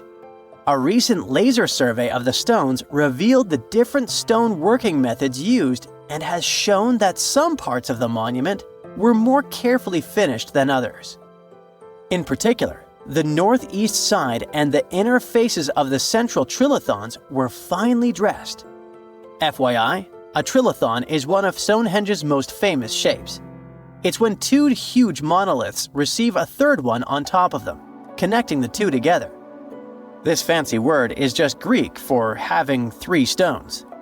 But anyway, the bigger question, and maybe why Stonehenge is so famous, is why it was built in the first place. You see, Stonehenge's entire layout seems to have been carefully planned to align with the movements of the sun. The monument's architecture is particularly attuned to the solstices, the shortest and longest days of the year. During the summer solstice, the sun rises perfectly in line with the heel stone, casting light straight into the heart of the stone circle. A spectacular, almost magical sight that surely wowed its ancient audience. But it's the midwinter solstice that seems to hold a special connection to the altar stone. As the sun sets on that day, its light aligns with the altar stone at the center of Stonehenge. To the builders of Stonehenge, this alignment may have symbolized more than just celestial precision. It likely carried profound ancestral and spiritual significance. The altar stone, illuminated by the setting sun, could have been seen as a bridge between worlds, connecting the living with their ancestors, the earth with the cosmos, and the present with the eternal. In a world without calendars, clocks, or weather apps, the solstices were everything. They marked the rhythm of life, guiding agricultural cycles and spiritual rituals alike. So Stonehenge wasn't just about the stones or the people who built it, but perhaps a way to honor their ancestral roots in an ever-changing world. That's it for today. So hey, if you pacified your curiosity, then give the video a like and share it with your friends. Or if you want more, just click on these videos and stay on the bright side.